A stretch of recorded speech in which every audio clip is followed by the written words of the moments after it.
Nothing you. That's what I'm talking about. Go Canes, baby. For more on this story, check this week's Onion Review. This is the Onion News Network.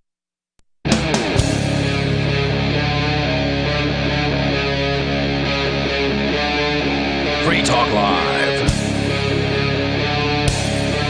This is Free Talk Live, and the phones, as always, are open here for you should you wish to join us and take control of the airwaves. You can do that. The number is 603-283-6160. That's 603-283-6160. Joining you in the studio tonight, it is Ian, Matt, and Jim. Special guest Jim is with us. Do you say your last name when you're on Punk Rock Libertarians, or Bab? Jim Bab. Jim Bab is here. You've been on as a guest, I think, here from Porkfest or something at some point in the past. So many years. And it has been a while, actually, since I've seen you in person, because I didn't get to go to the Porcupine Freedom Festival this year. I was stuck here. That was awful. Yeah. We really missed you. It really was. The biggest Porcupine Freedom Festival of all time, as I understand it. Very, very well attended. In fact, the event sold out.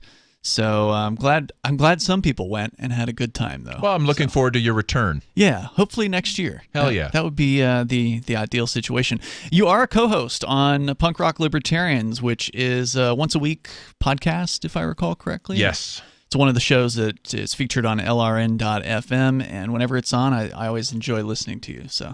Well, nice I appreciate that. Our job is, if you listen, it is going to reduce your social credit score, but we have a lot of fun.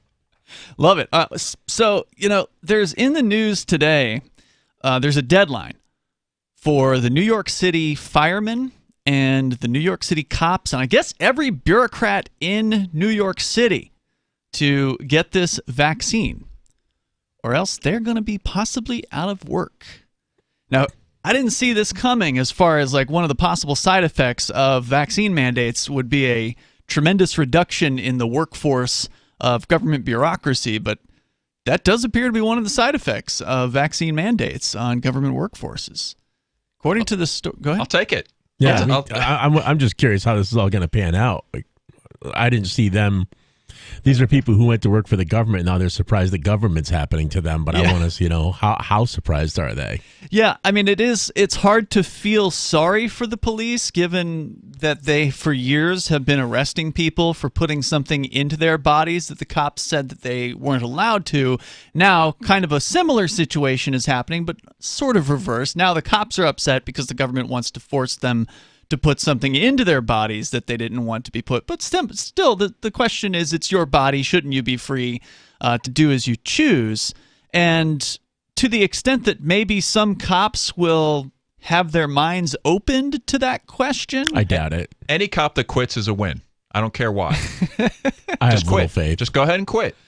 Whether it's because they want to jab you, because your job is to loot people, because your wife doesn't like getting beaten. I don't care what your reason to quit is. Just quit. I think you're probably right, though, Matt, as far as they're not going to get it, because they're not gonna do it. I actually did have a conversation with a local cop about this very issue. Bonnie and I were having dinner at the Jamaican place out on the street. Do you already know about this story? You told me about that, but say it again. So, yeah, we got listeners that probably don't. But Jason Short, who is one of the bad guys in Derek J's Victimless Crime Spree. So if you've ever seen victimlesscrimespree.com, you ever watched that documentary, the guy that actually has Derek J arrested in the park for smoking weed, that same cop walks up. By the way, the same cop who was out in front of our house. Yeah, he ran static for the FBI while they were beating down our doors. Right, threatening Chris Wade and his partner for trying to record video of what was going on here and pushing them more than a block down the street with threats of arrest. That same guy comes up, acting all nicey nice, walks up to our table and just starts up a conversation about, there was protesters down at Central Square about the vaccine mandates and, COVID, etc. And he starts talking about how much he agrees with libertarians. and that he's always really agreed with libertarians, even though he's been arresting. Well, he's learned a lot over the years of transporting libertarians to prison in his car. He gets like a 5-minute lecture each time. Each one of them. Yeah. So eventually he's like, yeah, these guys are right, and maybe I shouldn't be hauling them off to jail. So he makes comments about, how a lot of cops are against the vaccine mandates, and that, it's something we agree on. Like, yeah, okay, yeah, sure. And then I made the point to him about, well, you guys for a long time have been arresting people for putting things into their body. Now you are on board with the idea of keeping something out. I made some comment about that, and he says, oh, well, let's not compare apples to oranges. So he just completely blew off the point about how this is the exact same thing of it's your body. You should be free to do what you want. Oh, no, that's apples and oranges. Let's talk about consent, sir. Right. Yeah, if anybody tells you that libertarians don't live in reality, listen to what that guy just said. Yeah. He does not, by any stretch of the imagination, live in reality. Well, his reality is his body is a shrine. It's a temple. He should be free to make choices. Let's not compare apples to oranges. But everybody else, well, he gets to tell you what to do with your... it's just ridiculous. I just thought I had a shred of hope in my mind that maybe Jason Short would make the connection. Let's give him a chance, right? No. Like, just because he's been a looter and a kidnapper and and a wife beater, whatever his problem, a dog shooter or hobo taser, whatever his crimes are, okay? I think we should give him a chance to take off the badge, right? And to dedicate himself to righting the wrongs of his career so far. Like Barry Cooper. Yeah, you could, just step up and be like, you know what? I was a jerk. Yeah. I did the wrong thing. I thought it was the right thing. I now have thought about it, and it was wrong, and I'm going to try to make up for it. He stood there and he tried to get brownie points. He was saying that, first he says he's always agreed with us, even when he had to arrest us for things. Scumbag. He had to do it because his chief said so. The law's the law. Yeah, just following orders. His chief told him to, but then he said, oh, but when he was the prosecutor, because here in New Hampshire, for whatever reason, they have the cops on police departments. One cop will be like the police prosecutor, and their job is really more of a glorified plea deal taker, but they sit in court all morning. They don't actually have like a beat. They don't go out and drive a car around and arrest people. They're in court, and they gotta they dress like they're for court. They don't have a uniform on. They're in business clothes. And he said every marijuana arrest that he was given as the police prosecutor, he instantly reduced it to a violation. So he was trying to explain what a how hero, libertarians... Such a nice guy. Yeah. When they said 12 lashes, I only gave 11. What? So anyway, that was my summary of my conversation. The with the audacity of that guy to even walk up to your dinner table with your girlfriend sitting there with you after what he did to this house. Yeah, and act like everything was totally fine. No big deal. He obviously feels guilty, and he needs some kind of... He feels no guilt. He's a sociopath. That guy is a nutcase. He thinks you're going to smile at him and treat him like a normal human being? And I do, because I want to have, the chance of changing somebody's mind. And I don't think that being nasty is a way to necessarily do that. So... And by the way, we got Christopher Cantwell calling in here. God. Long distance, so I'm accepting his call. So stand by, Chris. We're going to get you on here in just a sec. Hang up on him. No, I'm not going to hang up on Chris, because like with the police, I think that there's hope. Is he calling from people. jail? He's calling from jail, yeah. Ian, endlessly compassionate. Let's bring him on here. Chris Cantwell. Hey, hello, good evening. To be with you. Hey, you're on with Ian, Jim Babb, and Matt. We're in the studio here tonight. I heard some of your opening statement today in federal court. I presume that's why you were calling? Yeah, I figured I'd call and brag about the best performance in the courtroom today happened to be mine, and I feel pretty proud of myself right about now. So I figured I'd strut my stuff on the airwaves. Were you the only person who didn't have an attorney? Because I know there were a lot of attorneys that were speaking today. No, Richard Spencer was also proceeding pro se, and he gave his opening statement today as well. I see. All right. So you are in a civil case right now in federal court. in the district of whatever Charlottesville, Virginia is. This all traces back to 2017, the so-called Unite the Right rally at which there was physical conflict, fighting. They are accusing you of some sort of a conspiracy, and we'll get into it. You can explain what this case is about. You may need to call back, though. That way we can make sure we get you through the next segment. So stand by, Chris. So we'll continue here. Chris Cantwell, the so-called crying Nazi, on the line here with us. We'll find out what's going on in his case coming up. Are you tired of governments murdering people around the world? Stop using their money. There is an alternative. Bitcoin is a stateless, free market, non-political currency. Bitcoin cannot be inflated or controlled by any government. By using their money, you are helping the state. Stop doing it. You have an incredible alternative available now. Learn it, use it, spread it. Get started with Bitcoin at bitcoin.com. That's bitcoin.com. Do you feel like your nation, state, or community no longer holds your values? Have you dreamt of a place where people agree that liberty is important and are free to pursue their projects so long as they respect the property of others? There are many people just like you that are discovering freeprivatecities.com. Their social media links are at the upper right of the page at freeprivatecities.com. All skill levels will be needed when the first of the Free Private Cities opens. It's sooner than you think. Stop arguing and build. freeprivatecities.com. Breaking weather news. Belize is sunny and around 82 degrees every day this week. What's the forecast for your life? If current politics and economic prospects are cramping your freedom, escape to the tropics. ECI Development has affordable second homes for you to own or rent in Belize and other tropical countries. Places with stable governments and growing economies. Secure your freedom now. To find out more, send an email to ftl@ecidevelopment.com. After a devastating war, the alien visitors were driven back, and their willing human collaborators were left behind to face the music. When Emma Jean Anderson's ex-lover brings her from prison, Nathan Foster and his 14-year-old nephew Ben are tasked with bringing the pair to justice. An easy enough job until they discover something is inside Emma Jean, and the fate of the planet hangs in the balance. The Family Business by Mike Coopery from BaneBooks.com.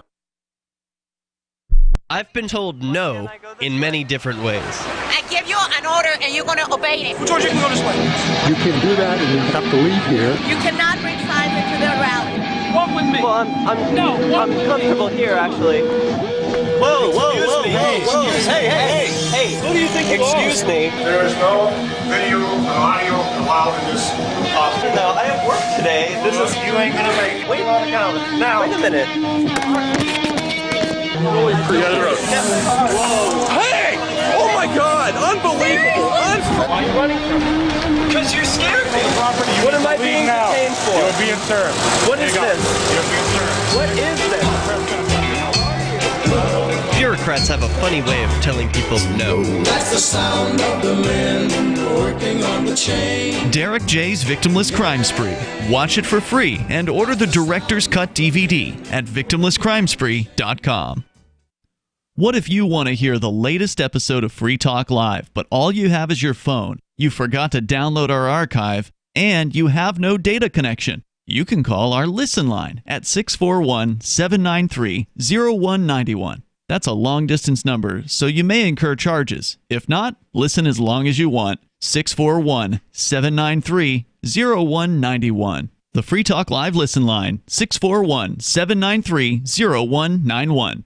There are basically two types of advertising, direct response and branding. Radio's great for direct response with its low cost to listener ratio, but audio can't be beat for branding, which is a longer term endeavor. You want to be the first thing that someone thinks of when they think about your product or service. If you have a local business that you want kept top of mind in your community, call the station. If you need national reach, Free Talk Live's got around 200 radio stations, millions of monthly listening sessions, can suit all budgets, and if we don't think we're right for you, we'll tell you. Email me, mark@freetalklive.com. Don't miss a moment of Free Talk Live. Get our archives daily via our podcast at feeds.freetalklive.com.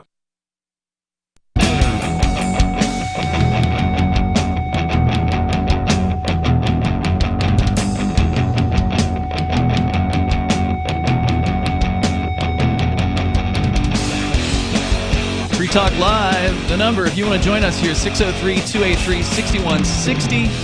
That's 603-283-6160.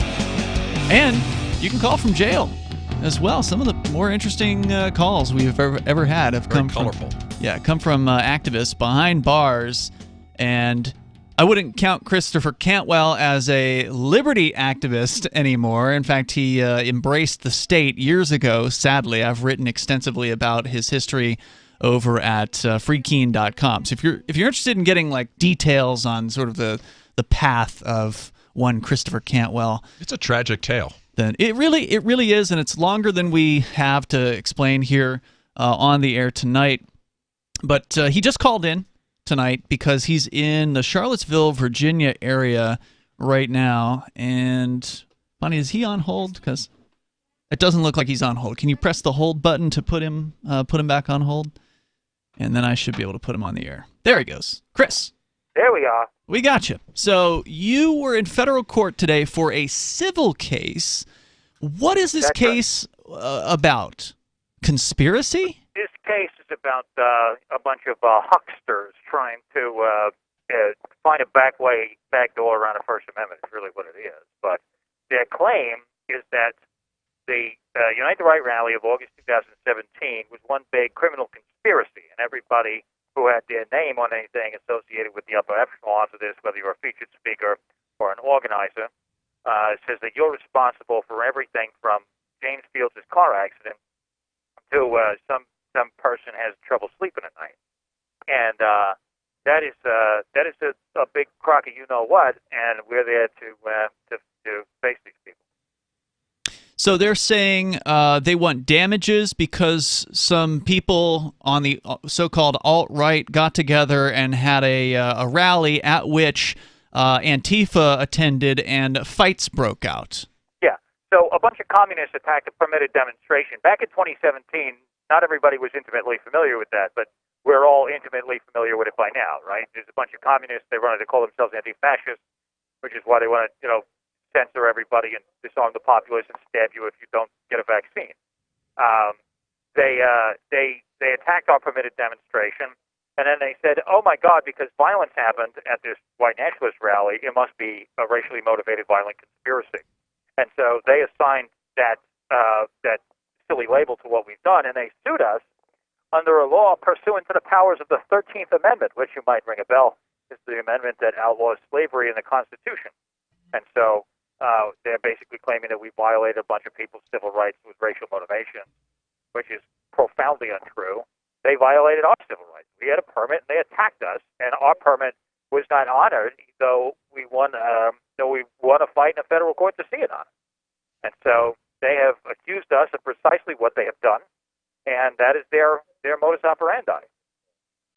And so there are several defendants in this case, multiple plaintiffs, as I understand it. You were saying in your opening statement today, which I was able... what's really unusual about this case is you can actually call in and listen. And normally in federal court, it's completely closed. You have to physically be in federal court in order to see or hear anything. You cannot record. You cannot bring in a tape recorder. You cannot bring in a video recorder. You can't bring in a still camera.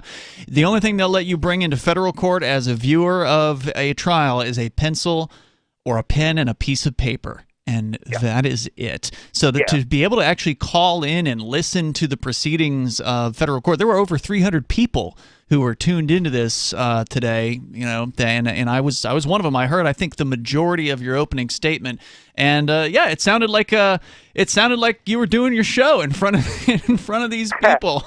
Yeah, I considered it a spoken word performance, and I take that kind of thing seriously. Especially once I found out that people were going to be able to listen, because it's like, normally the only record of these things is the transcript, and a transcript, as you know, is an audio entertainment professionally, and is not convey what a person says. It's a completely different form. Mm-hmm. And so I saw this as a tremendous opportunity, both because of the cause at hand and because I knew the world was listening. So I invested some emotional energy in this. And I think it came off well, especially All my co-defendants are throwing each other under the bus. So let me just say this. I think some of the lawyers involved in this case are absolutely terrible. And I look like a star next to them. And something tells me I got the plaintiff shook up, too. I don't think that these people saw me coming. Now, tell me about this. I don't know much about civil cases. Does it require a unanimous jury to find a person is not guilty? What's the responsible? Liable. Yeah, you have to find somebody liable. There has to be a unanimous verdict. Okay. Yeah. And so that's the way that works. And when they return, obviously you don't really have an attorney that you can ask these questions, so you may not know the answer. But when a jury returns a verdict in a multiple defendant civil case, are they returning separate verdicts? Meaning they will find Christopher Cantwell not responsible, and they will find maybe somebody else or liable. Can they do that, or is it just everybody's liable or everybody's not liable? They have to return a verdict of varying liabilities in a case like this. There's absolutely no question about it, because there are claims against James Fields is the most obvious example that just simply aren't applicable to us. Right? I see. We're all accused of conspiracy. We're not all accused of directly causing these injuries, which is a separate claim against James Fields. Mm-hmm. So they necessarily have to return a verdict, even if they give the plaintiffs everything they want. It has to be a mixed verdict, right? But they can say that, I am liable to one extent or not at all, and somebody is liable to a greater or lesser extent. Okay. And eventually going to start awarding monetary damages if the plaintiffs win their claims, at which point they're going to decide that, this guy owes $1 and this guy owes $10 million in punitive damages. Got it. Right? And so it is 100% certainly going to be a mixed verdict, unless it is 100%,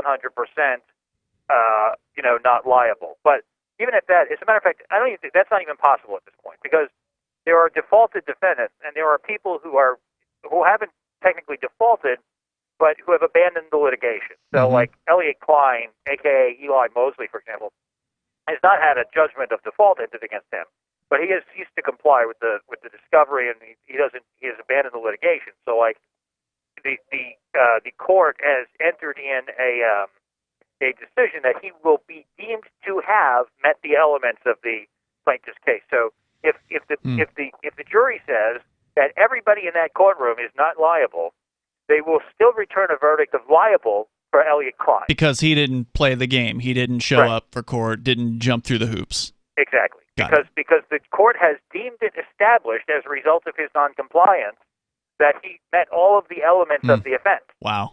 Now, because of that, it's entirely possible. Let's say I blow the lid off this whole thing, and they realize, wow, these communists are really bad, and nothing should happen to these defendants, right? Mm-hmm. Let's say they feel bad for Elliot Klein as a result of something I do. Well, they will find him liable, and then they will just not award any damage. I got you. Right? Now, Chris, do you want to keep going to talk about this case? Do you have time? No, I got to go, but I'll talk to you real soon. All right, thanks for the update, Chris. Chris Cantwell facing what could be, by the way, like a month-long civil trial. I mean, this jury is in this thing for what is likely going to be weeks. There are multiple plaintiffs and defendants. There's a lot of supposed evidence that they're going to have to sift through, a lot of ugly Nazi stuff as well. More coming up. It's Free Talk Live.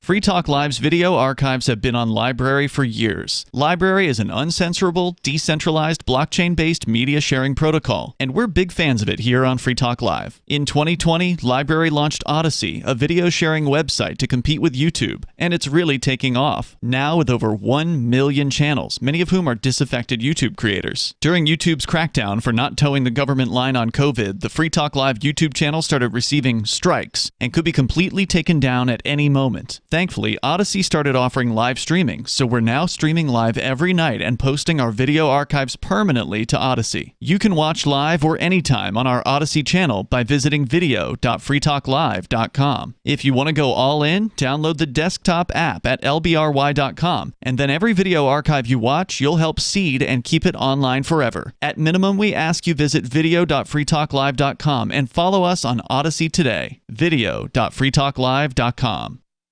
From Feature Story News in Washington, I'm Simon Marks. President Biden has left Washington and is on his way to Rome for this weekend's G20 summit and then the COP26 climate summit in Glasgow.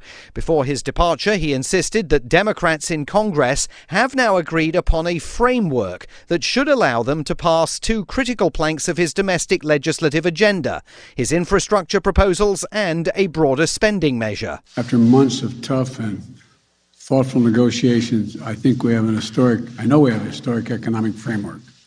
It's a framework that will create millions of jobs, grow the economy, invest in our nation and our people. But it is far from clear that the president's proposals enjoy sufficient support on Capitol Hill to secure their passage. And the Speaker of the House of Representatives, Nancy Pelosi, ignored questions today about when she plans to put the president's infrastructure proposals to a vote. There was some bad economic news for the White House today. The U.S. economy grew at an annualized pace of just 2% in the third quarter, its slowest rate in over a year. From FSN's business desk in New York, Will Denzelo reports. Consumer spending accounts for around two-thirds of US economic growth and increased by just 1.6% in the third quarter. That's compared to 12% in Q2. Supply chain issues fueled by labour shortages played a major role in the sluggish economic growth, as did the spread of the COVID-19 Delta variant. Some analysts had expected the economy to grow at an annualised rate of 2.8% in Q3. But the 2% figure marks the slowest GDP increase since the second quarter of 2020. Supply chain issues are expected to continue into the holidays, but economists do predict the economy to strengthen in the coming months. William Denzelo, New York. The British government is removing all remaining countries on its red travel list, but says it will preserve the system in case it needs to restrict travel from COVID-hit nations in future. Travel industry analyst Chelsea Dickinson. So it's definitely good news for the travel industry at the moment. I think, one, the fact that there's no countries on the red list obviously is very good, but I think almost like psychologically for travellers to know that there's no countries there, it feels like a good thing and that there's not, so much of that threat. Social media giant Facebook, under a whistleblower's assault over claims that it knowingly contributed to an erosion of democracy worldwide, is changing its name. The company will now be known as Meta, ahead of its planned investment in creating a new 3D immersive environment known as the Metaverse. In a letter unveiling the new name, Mark Zuckerberg predicts a future in which holograms of ourselves will allow us to teleport instantly to locations all over the planet. I can hardly wait. From bureaus worldwide, this is FSN. We're still not sure why you'd want to watch, but our video feed is streaming nightly for free at cam.freetalklive.com.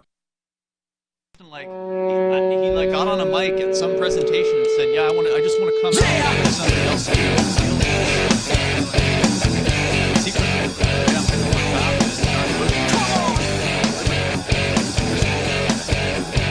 Hey, it is Free Talk Live here. There's a lot of fun going on in the studio.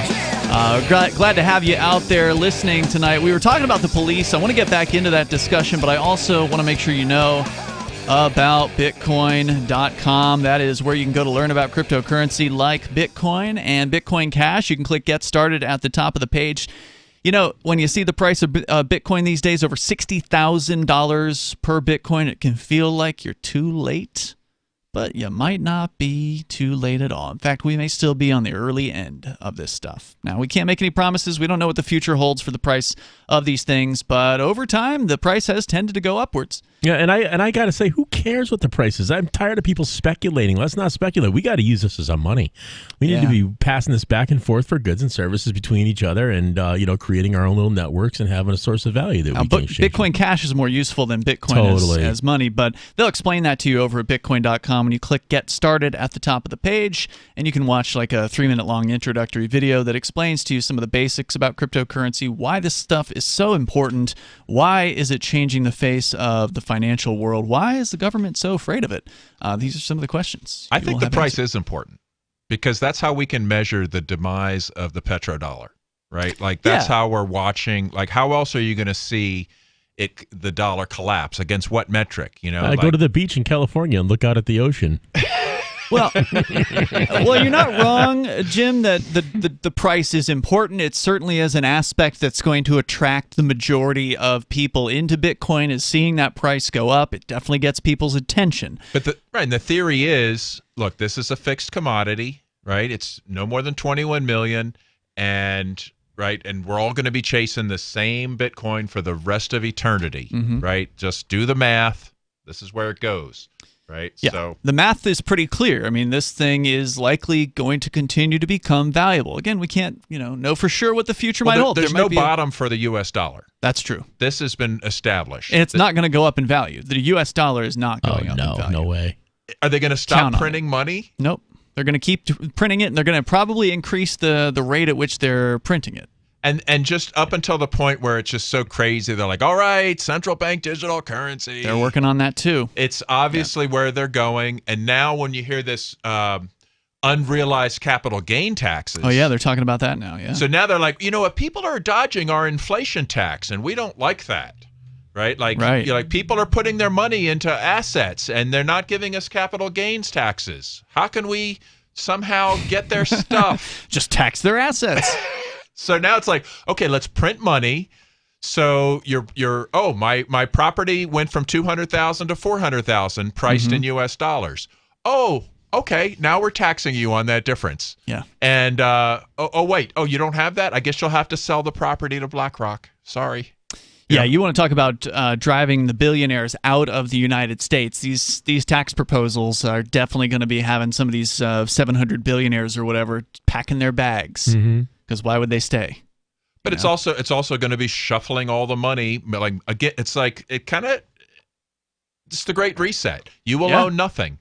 Right? They don't want you to own a house. They don't want you to own land. They don't want you to own a farm. They don't want you to own a rental property. They want you dependent. Factory. Dependent on them. Yeah. So so every time, so now they can just inflate, and then if they can get away with taxing unrealized capital gains, That's insane.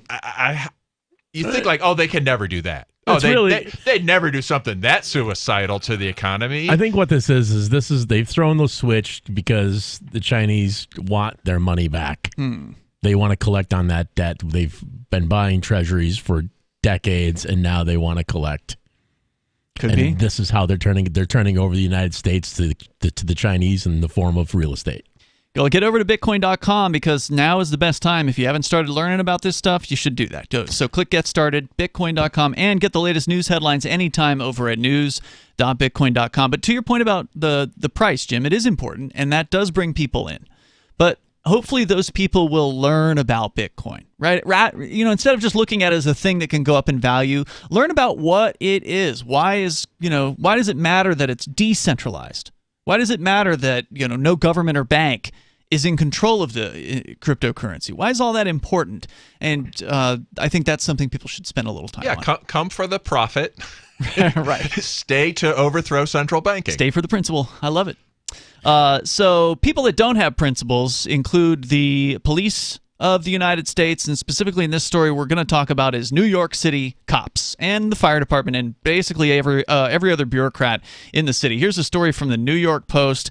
The Fire Department of New York is preparing to close as many as 20% of all Big Apple fire companies and take an equal portion of its ambulances off the streets ahead of the impending deadline for all city workers to be vaccinated against COVID-19.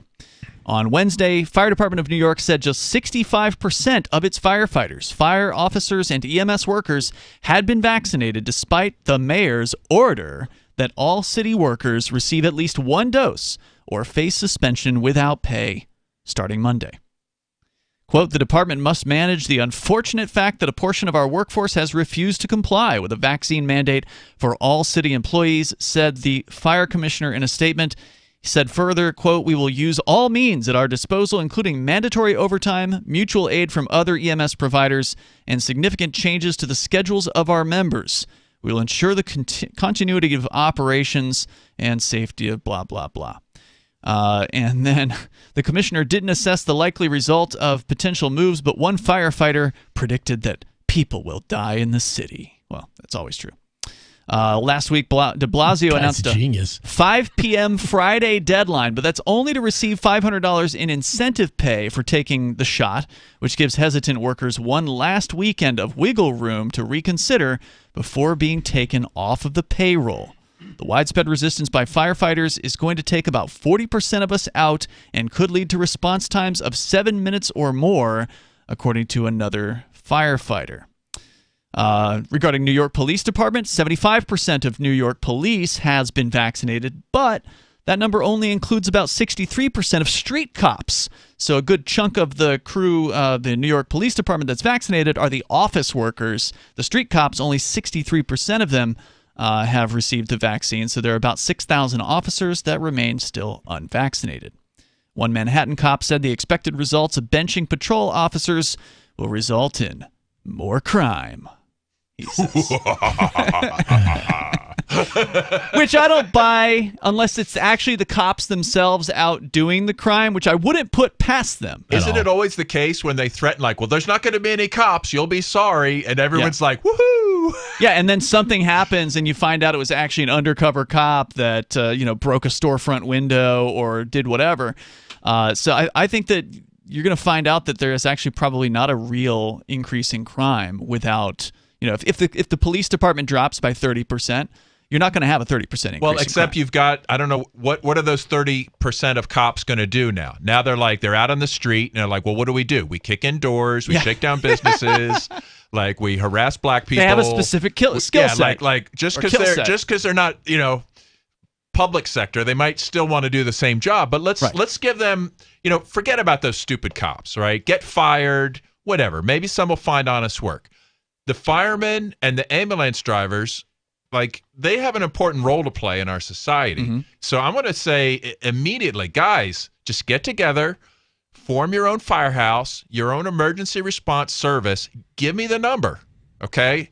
I'll hire you, okay? We're going to need you guys, right? Just because they don't want to work with you anymore, it doesn't mean we don't need you. Just reassemble on different teams. Yeah, I don't disagree with that idea. It's just New York City is going to be the hardest place to do something like that. I mean, it's one thing to be like an agorist fire department in Keene, New Hampshire or something like, in a small town environment, but what they're going to do. They're going to outlaw competition. If you get your own fire truck and start trying to drive around the streets of New York City, they'll kill you. You're going to get pulled over and right. Yeah, just get out. Bail out. Just get away from those places. Yeah, that's a better plan. The number here is 603-283-6160, but sounds like the deadline for all of this, for all these city workers in New York City, is tomorrow night. And then they will be essentially not paid. If they show up to work, they're not going to get paid starting Monday. So it'll be interesting to see how this shakes out. More coming up. On Free Talk Live, we're bringing people to the ideas of liberty every day. From wrestling superstars like Glenn Jacobs. You guys really are having an impact, I believe. Like I said, a lot of where I am now is due to listening to Free Talk Live. You changed my mind on some very important issues years ago. To random people tuning in on the radio. I was kind of stuck in the left-right paradigm. I heard your show by chance on a Saturday night. From there, I went on, joined the Free State Project, and become an amplifier. So, I mean, that's really the reason why I amp is because I know that if it wasn't for you guys being on as many stations as you are, I never would have found the ideas of liberty. You can help more people hear the message of liberty by joining Free Talk Live's AMPS program on Patreon for as little as $5 a month. And you'll get access to special perks. Visit amps.freetalklive.com, amps.freetalklive.com. Looking for a great real estate investment? Consider New Hampshire, which is ground zero for the Liberty Movement. Your first call should be to Mark Worden from Porcupine Real Estate. He's more than just a real estate agent. He's your New Hampshire concierge. Where are the best places to live? Do you want farm, city, the burbs, or forest? Do you want a duplex or multifamily building so that renters pay your mortgage? There are homes in all price ranges in New Hampshire, and Mark can help with financing too. Invest in liberty and property. Mark Worden can help. PorcupineRealEstate.com. Tired of cancel culture? Sick of mega tech corporations holding an axe over your head? Join the LRN.FM Matrix chat server. It's self-hosted, so no one else can tell us what to do or say. Don't like the existing channels? You can make your own. You can even connect into some of our channels from other Matrix servers. It's federated. For the full LRN.FM Matrix experience, though, you should join our server via the step-by-step instructions at chat.lrn.fm. Chat.lrn.fm. The Free State Project has reached its goal of 20,000 liberty lovers who've pledged to move to New Hampshire and get active to achieve liberty in our lifetime. Perhaps you're trying to figure out what part of New Hampshire should be your destination.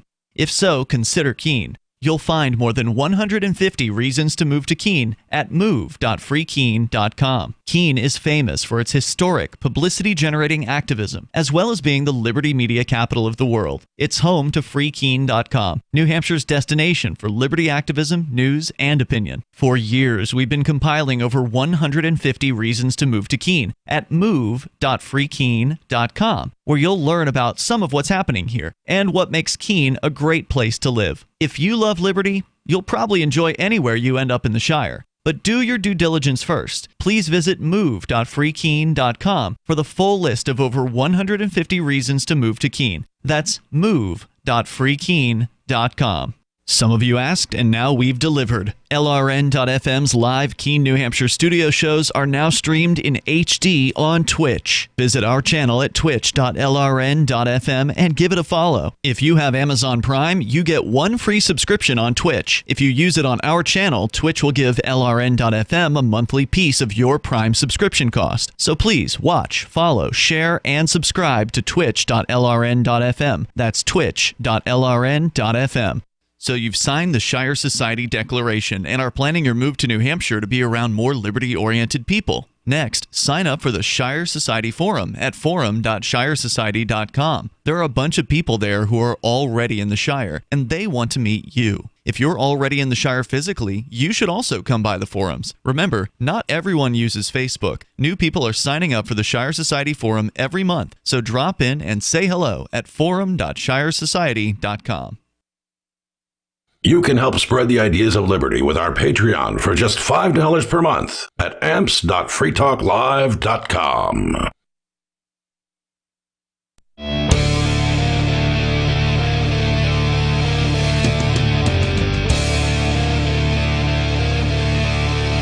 It's Free Talk Live. You can join us here if you want. The number is 603-283-6160. The situation brewing in New York City is there's about 67% of the cops, the on-duty officers that are in the streets kind of cops, 63%. And then about 65% of firefighters and EMS workers are vaccinated. The rest of them have not been, and according to the mandate by Mayor Bill de Blasio, if they do not get at least one dose by Monday, they will be suspended without pay, which for a bureaucrat to be suspended without pay is like almost unheard of. Usually, they have to murder somebody. Yeah, they could be like raping children and still like, we're going to give you a pass until all the facts are out 5 years from now. Yeah, worst case, it's like they'll suspend them with pay, and then they can just sit at home and collect a paycheck. But in this case... Well, didn't Chicago go through this too? And you mean with the vaccination thing? Yeah. Yeah, and I think there was a showdown with the police and their crazy mayor up there. Yeah, what's going on with that? Have you heard anything about Chicago? Because we did talk about that in advance, but I haven't heard any updates on it. I think they were having a similar kind of conflict. I don't know how it played out, but you know what? Let these guys battle each other. Let them fight amongst themselves. Yeah, because the more they're fighting amongst themselves, the less they can be paying attention to the rest of us, right? Yeah, I mean, it's... it could give them a lot of stress, and they might just take it out harder on everybody. Mostly their wives. Their wives, yeah. Thank you, cop wives, for taking the beating for us. Yeah. There's a little bit more to this story, though. So they did sue, because the police unions, the firemen's unions, they are against the vaccination mandates, and they did go to court. And on Wednesday, Staten Island Supreme Court Justice Lizette Colon turned down a request by the Police Benevolent Association, their largest union in New York, to issue a temporary restraining order against the vaccine mandate. So the judges are saying, nope, you're going to have to get the vaccine or lose your job or be suspended. But the unions are standing against the vaccine mandate. Correct. The PBA, Police Benevolent Association, said they will be appealing the ruling as of yesterday. The Uniformed Firefighters Association is also planning an anti-mandate protest rally outside of the mayor's official Manhattan residence as of Thursday morning. And so, Good. Yeah. Good. I like the way that the alliances are breaking up. I mean, now you've got the left is out like working for Pfizer against like government unions. That's how it's happening. It's all getting so weird. crazy. It's so weird. Right. And the anti-fascists are now also working for Pfizer because they support vaccine mandates and things like that. Right. Like everyone was in the street for privacy and now they're like demanding vaccine passports and biosurveillance state. I mean, as of Wednesday, the New York Police Department was still developing contingency plans, with one saying cops and detectives would have to be shifted around and assigned to radio cars just to answer 911 calls. Quote, a possible scenario for Sunday night is unvaccinated cops at the Halloween detail will turn into pumpkins at midnight and have to walk away from their assignments, another source said. But the the fire department has ordered its members to work straight tours as scheduled beginning at 9 a.m. Saturday, meaning firefighters can no longer exchange shifts among themselves, and they will also be scheduled to work overtime to guarantee staffing. One firefighter said, they're forcing us to work overtime. That means we'll lose another 10% who get injured or sick from the 80-hour work weeks. So, yeah, these guys are getting angry at each other. They're saying, well, because you guys are quitting your job, now they're going to come down on us harder, the ones that are vaccinated and the ones that are staying. We complied. Well, how many more shots are these guys going to need? One shot's not enough. Yeah, this is going to be the top of the slope for them. They're just going to have to keep getting... Like every month, every 2 months? Like, is it like, oh, well, you want a government job? Roll up your sleeve. Time for your booster. Now, of course, they're going to be hiring, right? Like, as soon as these people lose their jobs, then there's going to be all kinds of hiring happening, and so they're not going to stay down on their roles forever. Have they offered to bring in the National Guard to fill these roles that are also going to be unloading ships in California and staffing hospitals in New York and everything? Yeah, good question. It wouldn't surprise me. It doesn't mention it in this story, but a fire department vacations set to start Monday or later have been canceled, and anyone who wants to take their accrued comp time has to file for retirement to avoid being suspended, according to sources. Fire department members who are suspended for more than 30 days will be forced to resign. So maybe this is a good time to review the concept of government fire departments. Like maybe that's not really a crappy idea. Yeah, maybe there's a vulnerability because can you trust the government? No. Do you need to trust firemen? Yes. So, maybe this could, I don't know how. I mean, it's Manhattan. It's crazy. Right. But if it at least encourages people to say, like, maybe we need to do some separations here, because so many of the problems we've seen over the past 2 years, shutting down restaurants, crushing businesses, and they always have these licenses. They always have like, oh, we'll take away your food license. We'll take away your booze license. Like, you set yourself up for this vulnerability years ago. By asking permission in the first place. When we all, when these people agreed, well, we're going to have alcohol licenses. We're going to have booze licenses. We're going to have a government fire department. We're going to have government-funded health care. We're going to do the government-funded research. We're going to do government this. We're going to, make it fair. It's got to be free. It's got to be great. Like, you set yourself up for this failure, and now it's failing, and it's going to hurt. There's going to be fires. People are going to die, and they're going to say, like, well, the mistake they made was years and years ago. They're going to blame the unvaccinated, is what they're going to do. They're going to say, oh, well, if it weren't for those darned unvaccinated firemen, then we would have had full coverage, and we would have been able to save your house from burning down, or your garage, or whatever it was. And they're going to blame all the unvaccinated, and they're just going to blow it off. But I think you touched on something that was, I think, before the show, Jim. This is the time when people need to start making moves, when they need to look at where they're living and determine whether or not this is a situation in which they want to continue living, or do they want to make a choice and actually relocate themselves to be around people that share their values. Because that's more important now than it's ever been. It's always been a good idea. Now it may be a critical Maybe a idea. matter of life and death. Yeah. I mean, especially with new internal passports, electronic passports, vaccine passports, internet identification, surveillance, biosurveillance. It's just getting so creepy that if we don't, it's going to be our own personal networks that we're going to rely upon. And, I'm okay with that. Like, there's going to be wild people and there's going to be domesticated people. And you're going to we're all going to kind of choose our path now. It's like, do you want to be on the plantation? Do you want to be on the farm? Or do you want to be out in the jungle? It's a little risky out there, but... Yeah, and the cities are going to be more full of those domesticated people. I mean, that's just the reality of it. You spend a lot of time in the Philly area, Jim. I mean, what's it like out there? I mean, are people wearing masks all over the place still, or is it lessened to a large extent? It's much less than it used to be, but there's still pockets of hysteria. Mm-hmm. And they act like in certain places, like you go to a bar, you don't need a mask. You go to a restaurant, you don't need a mask. Oh, you go to the dentist. Oh, you better have a mask to walk back to the chair. So Philly hasn't done a vaccine mandate yet then? Not that I'm aware of, but I don't watch a lot of TV. And you'd have heard about it because there'd be signs going up everywhere. Like in New York, there's signs going up if there's some tyrannical thing that's popular, Philly's going to try to double it. Okay, like when mask mandates went out, they literally told waiters in Philly, you're doing 2 masks. They did you need a mask and a face shield, and you're social distancing, and you're going to allow 10% volume, and it has to be on the sidewalk with the homeless people. And I mean, they don't. There's no rationality to what they do. So I'm guessing whatever's coming, Philly's going to be susceptible. Yeah, it'll be interesting to see how that shakes out, because I know there's Project Veritas just released a video that was undercover cameras inside the governor's re-election campaign.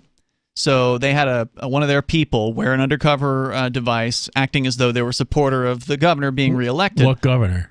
I don't know what his name is, Murphy or something, in New Jersey. In New Jersey? Yeah, Jersey. And so they're going in, having conversations with the campaign staff, and one of the main campaign ladies admits on video that Murphy is holding off on a statewide vaccine mandate until he gets reelected. So that's his plan. He intends to mandate vaccines, just like New York City, just like Los Angeles, San Francisco, where you have to have a vaccine passport to go into the gym, to go out to eat, to go to any kind of entertainment venue, any kind of comedy club or theater. And, of course, it's going to expand from there, right? But that's where they're going to start this thing. He wants to do a statewide mandate, but he's just holding off until he can get reelected. I mean, do you think this is just about selling pharmaceutical products, or do you think it's all about the digital passport to verify you're vaccinated? It's all of the above. And the control grid that's going to come along with that, and the way that this is bringing it in. Yeah, it's all of the above. It's all about obedience. Like somebody was asking a question on Twitter the other day about, well, why are they still taxing people when they can just print the money out? It's because it's about obedience as well. Yeah, they can print all the money they want to, so they don't even need the income tax, but they love having people fill out their forms and bow down to them. And every deduction is a special favor to a group. There's more coming up here in moments. Hour number 2 is on the way. The number is 603-283-6160. You can join us on Free Talk Live. Are you tired of governments around the world killing innocent people? Stop using their money. There is an alternative. Bitcoin is a stateless, free market, non-political currency. Bitcoin is money that cannot be inflated or controlled by any state. By continuing to use their money, you're perpetuating the killing. Stop doing it. You have an incredible alternative available to you now. Learn it, use it, spread it. Get started with Bitcoin at Bitcoin.com. It's Bitcoin.com. Do you feel like your nation, state, or community no longer holds your values? Have you dreamt of a place where people agree that liberty is important and are free to pursue their projects so long as they respect the property of others? There are many people just like you that are discovering freeprivatecities.com. Their social media links are at the upper right of the page at freeprivatecities.com. All skill levels will be needed when the first of the Free Private Cities opens. It's sooner than you think. Stop arguing and build. freeprivatecities.com.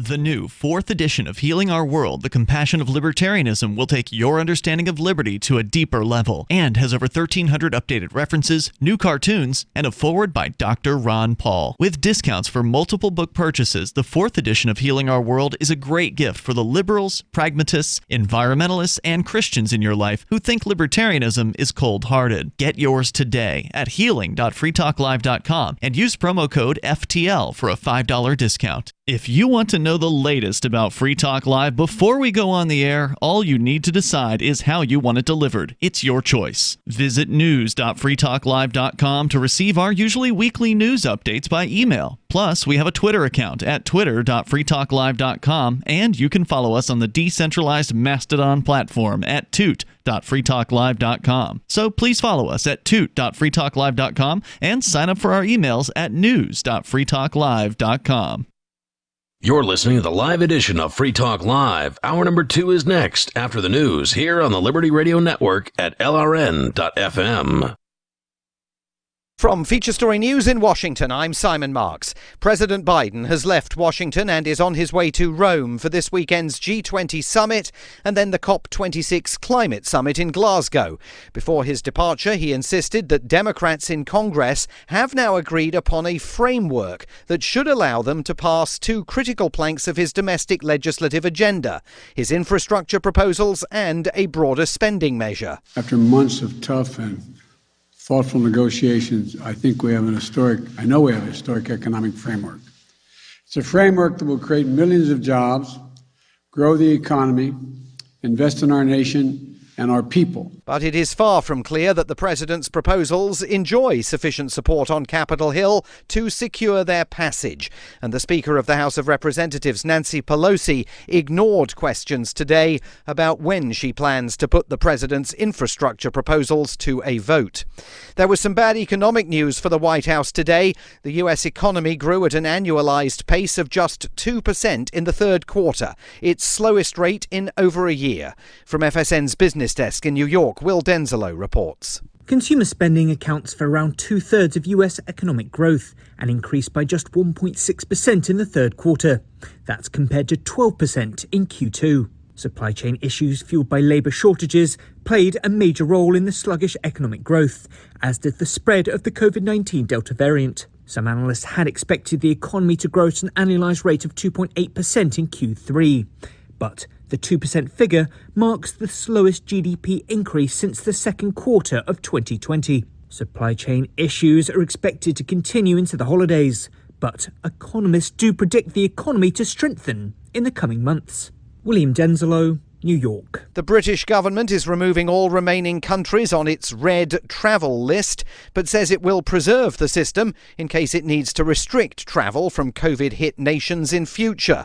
Travel industry analyst Chelsea Dickinson. So it's definitely good news for the travel industry at the moment. I think, one, the fact that there's no countries on the red list obviously is very good, but I think almost like psychologically for travellers to know that there's no countries there, it feels like a good thing and that there's not, so much of that threat. Social media giant Facebook, under a whistleblower's assault over claims that it knowingly contributed to an erosion of democracy worldwide, is changing its name. The company will now be known as Meta, ahead of its planned investment in creating a new 3D immersive environment known as the Metaverse. In a letter unveiling the new name, Mark Zuckerberg predicts a future in which holograms of ourselves will allow us to teleport instantly to locations all over the planet. I can hardly wait.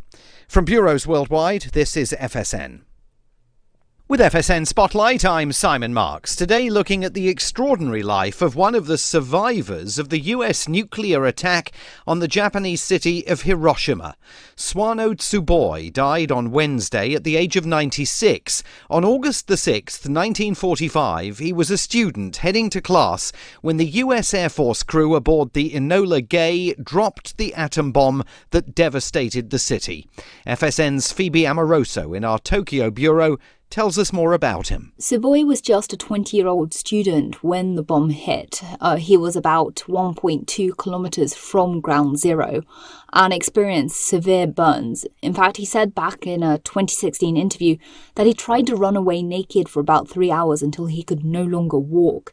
He went on to work as a junior high school teacher after the war, and then he devoted the rest of his life to campaigning for nuclear disarmament. He traveled to various countries, the US, India, Pakistan, France, all to share his experiences of the bombing. He also famously met then US President Barack Obama when the American leader made an historic visit to Hiroshima in 2016. Mr. Tsuboi lost part of an ear as a result of the nuclear strike and also contracted a variety of cancers in later life. The Japanese Prime Minister Fumio Kishida led the national tributes when news of his death was announced. The main news again. President Biden says Democrats in Congress have agreed upon a framework that should allow them to pass two critical planks of his domestic agenda. But there's no word on a timetable for any votes.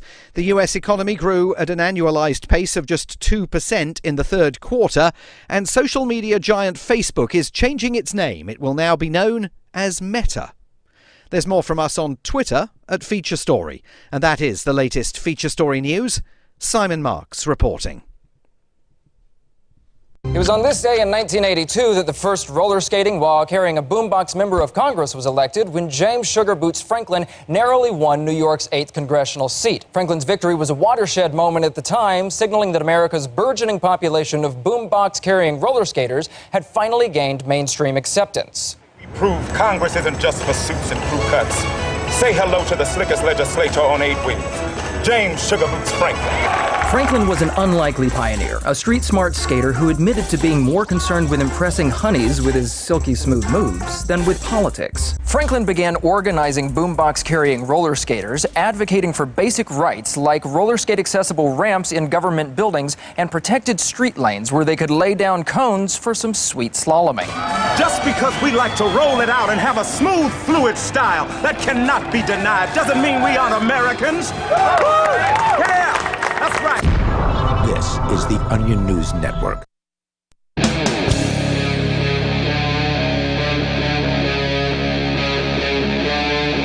Free Talk Live. It's Free Talk Live, kicking off the second hour of the program. Open phones. Should you wish to join us, you can. The number here is 603-283-6160. That's 603-283-6160. Joining you tonight, it's me, Ian, Matt, and Jim. All right, we're going to continue with your phone calls and thoughts. Then coming up, there's actually been a poll done that is, I think it indicates potential for good news regarding the idea of New Hampshire independence. Now, it wasn't specifically a question about declaring independence or seceding from the United States, but I think it's a harbinger of good things to come, and we can tell you more about that coming up here in moments. But first, to your phone calls and thoughts.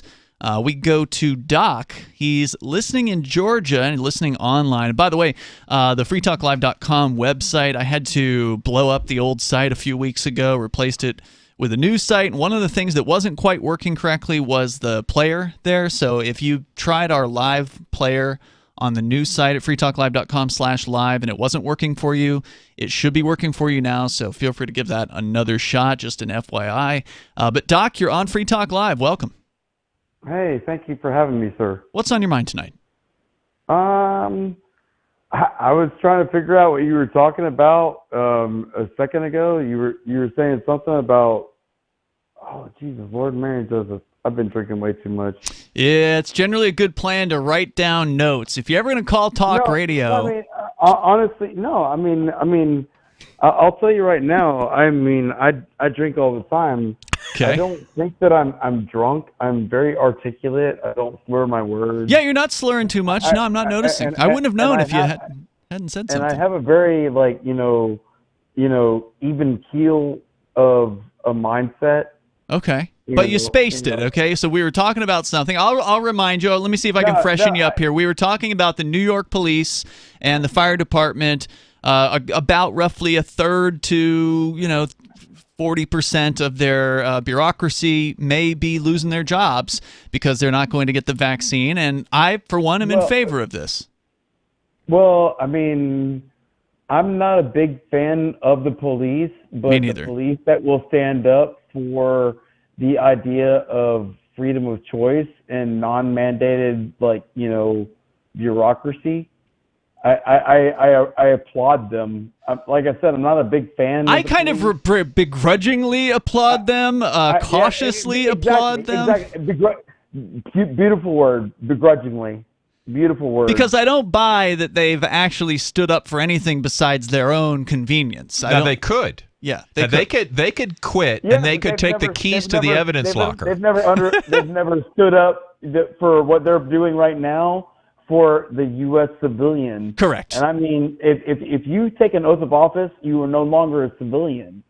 And the fact that if you are a civilian and you are we the people of these United States, not the United States, which is the corporation that the Washington, D.C. of District of Criminals decided that they wanted to name themselves, in a third executive order from, Ulysses S. Grant, in 1871, when he defined what Washington, D.C. was by its 10 by 10 square miles.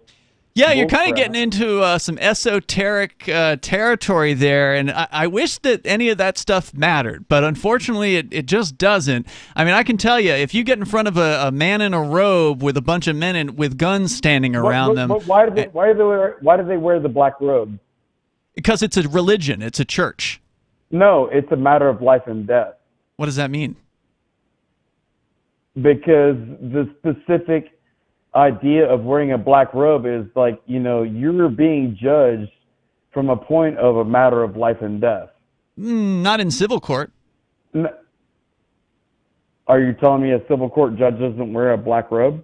I'm pretty sure they do. The minister at the court, in the church I grew up in, wore a black robe. But the point is about them wearing a black robe is the fact that it's a matter of life and death. Yeah, not in civil court in a lot of cases. It's just a matter of money. Also could be goth. Well, how many men got screwed over by their old women? Because I'm not saying you're not going to get screwed over in civil court. You're going to get screwed over. Good odds are good. Yeah, I'm just saying it's not killed themselves because they couldn't figure out how to get out of it. Hey, man, I get what you're saying, but it's a religion. Okay, all you have to do is look at the way court acts. Yes, I do believe that the Department of Justice under Article 3 has become a religion. Why just the Department of Justice? Well, I'm sorry, not the Department of Justice. Department of Justice under the executive branch. Article 3 is what describes, what the Supreme Court is and how the rule of the land goes. But I do believe that Article 3 has been turned into religion, and there is no separation of church and state at this point. I don't know if there ever was. I think the state has always been a religion. Yeah, people believe that this is necessary. We believe that it works, and we believe that it's benevolent. We believe that it hands down punishment for evil. What the fuck is normal, man? We can't let you say that on the radio. I'm so sorry about that. The number here is 603-283-6160. To answer his question, he said, what is normal? Except he said a word you can't say on the radio in there. And I don't know what that really means, but I can tell you that the state is abnormal. The state is violence. The state is the use of force and the threat of aggression against neighbors, against peaceful people. And it is justified by a religious belief set that is becoming even more dangerous, especially now with the whole COVID thing. Now they've got more like religious totems and more religious I don't know what the word I'm looking for is, where the religious rites, these sort of things that they go through to prove that their religious beliefs are the right ones, and they must jump through all these hoops, burn some witches from time to time, whatever they have to do. It's very creepy, and a courtroom is a creepy place. You get this guy in a robe. He's got his acolytes, which they don't wear robes. The acolytes don't wear robes, but they have a certain uniform. And they do what the man in the robe says without question. Well, and he sits up a couple feet higher than everyone else. Yep, that's right. And literally the jury and the people that are observing the courts, but specifically the people that observe the court, are there in pews. They're sitting in pews. Mm-hmm. In almost every courtroom I've ever been in, they're literally in pews. And somebody explains to them what the Word of God is. That's right. Somebody tells them, and the judge will say things like, I tell you what the law is. And the judge will also say things like, I am the court, instead of I'm a man, or I am Joe Smo, or whatever his name is. He's the court. And the prosecutor believes that they are the state. They will respond as the state. They're not the individual. God's representatives here on earth. Yeah. The state is speaking through them. This thing that is not real is a fantasy. that these people all have a collective delusion that they actually believe in, and the people in the audience they believe it too, not as great to a greater extent. They only believe it because they know they're going to be punished by the church if they don't do what they're told. So that's why when the acolyte says, "All rise," and the man in the robe comes into the room, and then the people watching, they're going through a religious ritual. That's the word I was looking for, a ritual. They're going through a ritual. They all rise for the man in the robe, and then they can have a seat. And if they speak out of turn, the man in the robe will punish them and send them to, the gulag or whatever. Yeah, and I mean, imagine being a juror in that environment. You've probably never been in a courtroom in your whole life. Yeah, good chance. It's very confusing. You've seen some shows on TV with a courtroom drama, right? That's your experience level. You're going in there, you don't know what you're doing. Under threat, by the way. You don't know how long you're going to be in there. You don't know how you're going to get back to your life outside. Right. You don't know. So first thing you do is I don't know what's going on. They look around. Who's the authority figure? Oh, that must be the guy I answer to up there. Mm-hmm. He's giving me instructions. He's telling me what to do. He's telling me when to say guilty. He's saying, well, if you find this and this and this, and I mean, we've heard him say things like, now don't go home and look up the law yourself. I tell you what the law is. Right. You don't read the Bible. That's what the priests are for. That's a good one. I'd not heard that connection made before, Jim. That's fantastic. It's so true. Also, the other thing, you got to be quiet in church, right? Unless it's one of those churches where they're like jumping through they're dancing and playing tambourines. Most churches aren't like that, right? You got to be quiet. And that's true in government church as well. Everybody's always quiet. Nobody ever says anything above a whisper. You don't want to interrupt the ceremony. Even if there's no ceremony going on, even if the man in the robe hasn't come in yet, everybody's always It's a sacred space. There's more coming up here, 603-283-6160. You can join us and take control of the airwaves. Free Talk Live. Breaking weather news. Belize is sunny and around 82 degrees every day this week. What's the forecast for your life? If current politics and economic prospects are cramping your freedom, escape to the tropics. ECI Development has affordable second homes for you to own or rent in Belize and other tropical countries. Places with stable governments and growing economies. Secure your freedom now.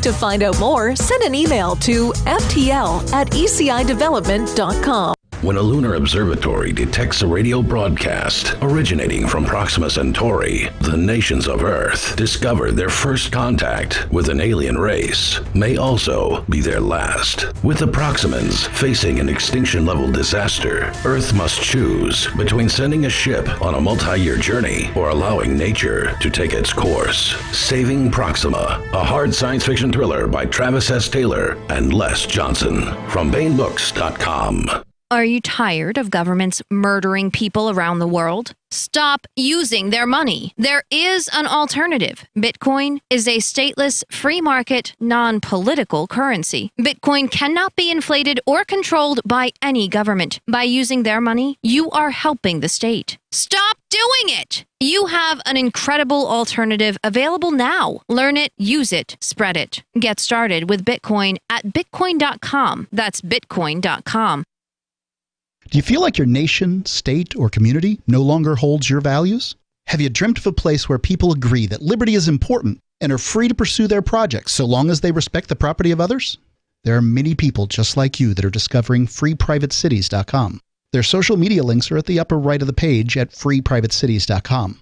All skill levels will be needed when the first of the Free Private Cities opens. It's sooner than you think. Stop arguing and build. freeprivatecities.com. This is Michael Dean from the Freedom Fiends. I've run websites since 1996 and have used over a dozen web hosts in that time.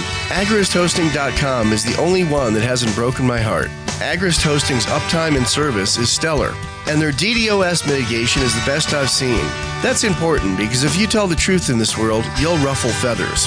And some people will try dirty tricks to silence your voice. No matter what the haters hit us with, Agrist Hosting keeps our websites online.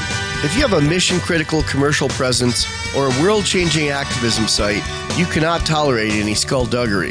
So go with AgristHosting.com. Have a WordPress or blog site, but you're not satisfied with performance or uptime? Or just want raw hosting? Want to pay with Bitcoin?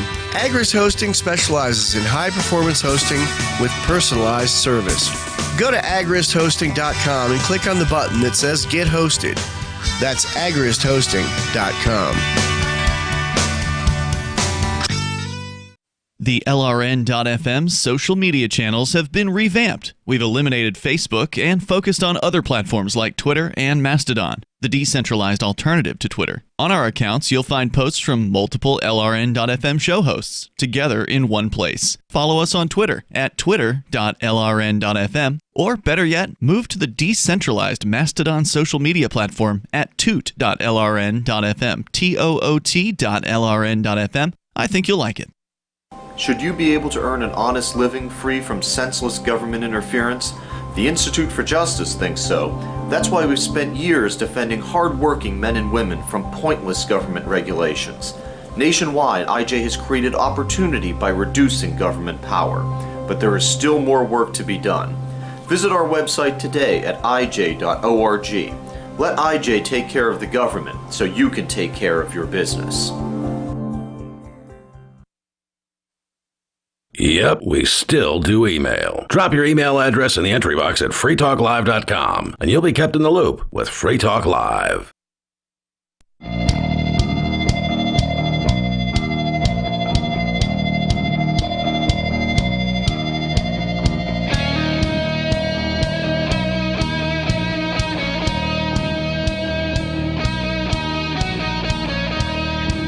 It's Free Talk Live. You can join us here. The number is 603-283-6160. That's 603-283-6160. You can bring up whatever you want, but just please don't say the F word, otherwise we have to press the dump button, and that just makes me feel so bad. By the way, Doc, who was on the line, did send a message over YouTube chat and apologized for what he said. So, we don't take it personal. You can call back. You can call back any night of the week. It's 2021. How can you not cuss? I mean, I know. It's very difficult. Well, somebody pointed this out the other day. It's ironic that the FCC actually has less or fewer content restrictions than YouTube does, right? Like the FCC just says you can't say the F word and the C word and the S word, and they don't even get specific about the words you can't say. There's some words you can't say and you shouldn't say them, but there really aren't any topics that are forbidden by like we the can FCC. say vaccine, right? Yeah, or you can say don't get a vaccine, and that's technically ivermectin. But YouTube will kick you off. Yeah, I got another 30-day ban today on Facebook. I just came off a 30-day ban, and they banned both my accounts this time. Wow. Yeah, just to be safe. Oh, Meta. Did you hear this? Meta, is that the new name? Facebook has rebranded now. The company that owns Facebook is now no longer Facebook. It's now Meta. Yeah, they own Instagram and a bunch of other stuff. That's their holding company. But no, I got banned because I posted a meme I saw. Somebody shared this meme to me of it's a car air freshener of Jeffrey Epstein, and it says, "This air freshener didn't hang itself," and it's dangling. It's dangling from the rearview mirror in this car. Wrong think. Yeah, I'm not supposed to post that or something, I guess. So they banned me for another 30 days, and they wouldn't let me repeal it. It says if you'd like to appeal this, then type in this box why we should and hit send, and I did, and it wouldn't go. Wouldn't even send. Wait, so Facebook is finally getting to the point where they need to put a squash on Epstein memes? They're Apparently. a little late to this. I mean, really? Like literally, my appeal to them was Facebook is unusable. And it wouldn't let me send Facebook is unusable. Wow. Well, I would highly recommend you get over to social.freetalklive.com if you're not yet over there. That is a social media website that we're in charge of.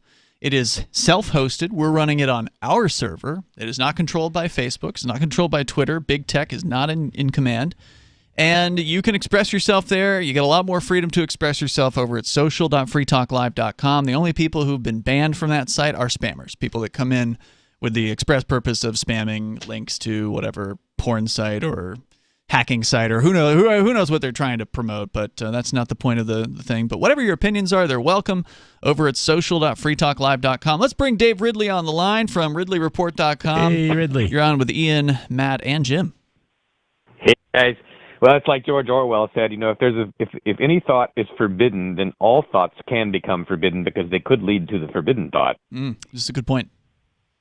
But I was actually calling to try and get a clarification from you guys, and I think the public should know about this too. So it's probably best to discuss it in public. But I was listening to your show about your experience in court, where Frank Staples is his name, the Footloose.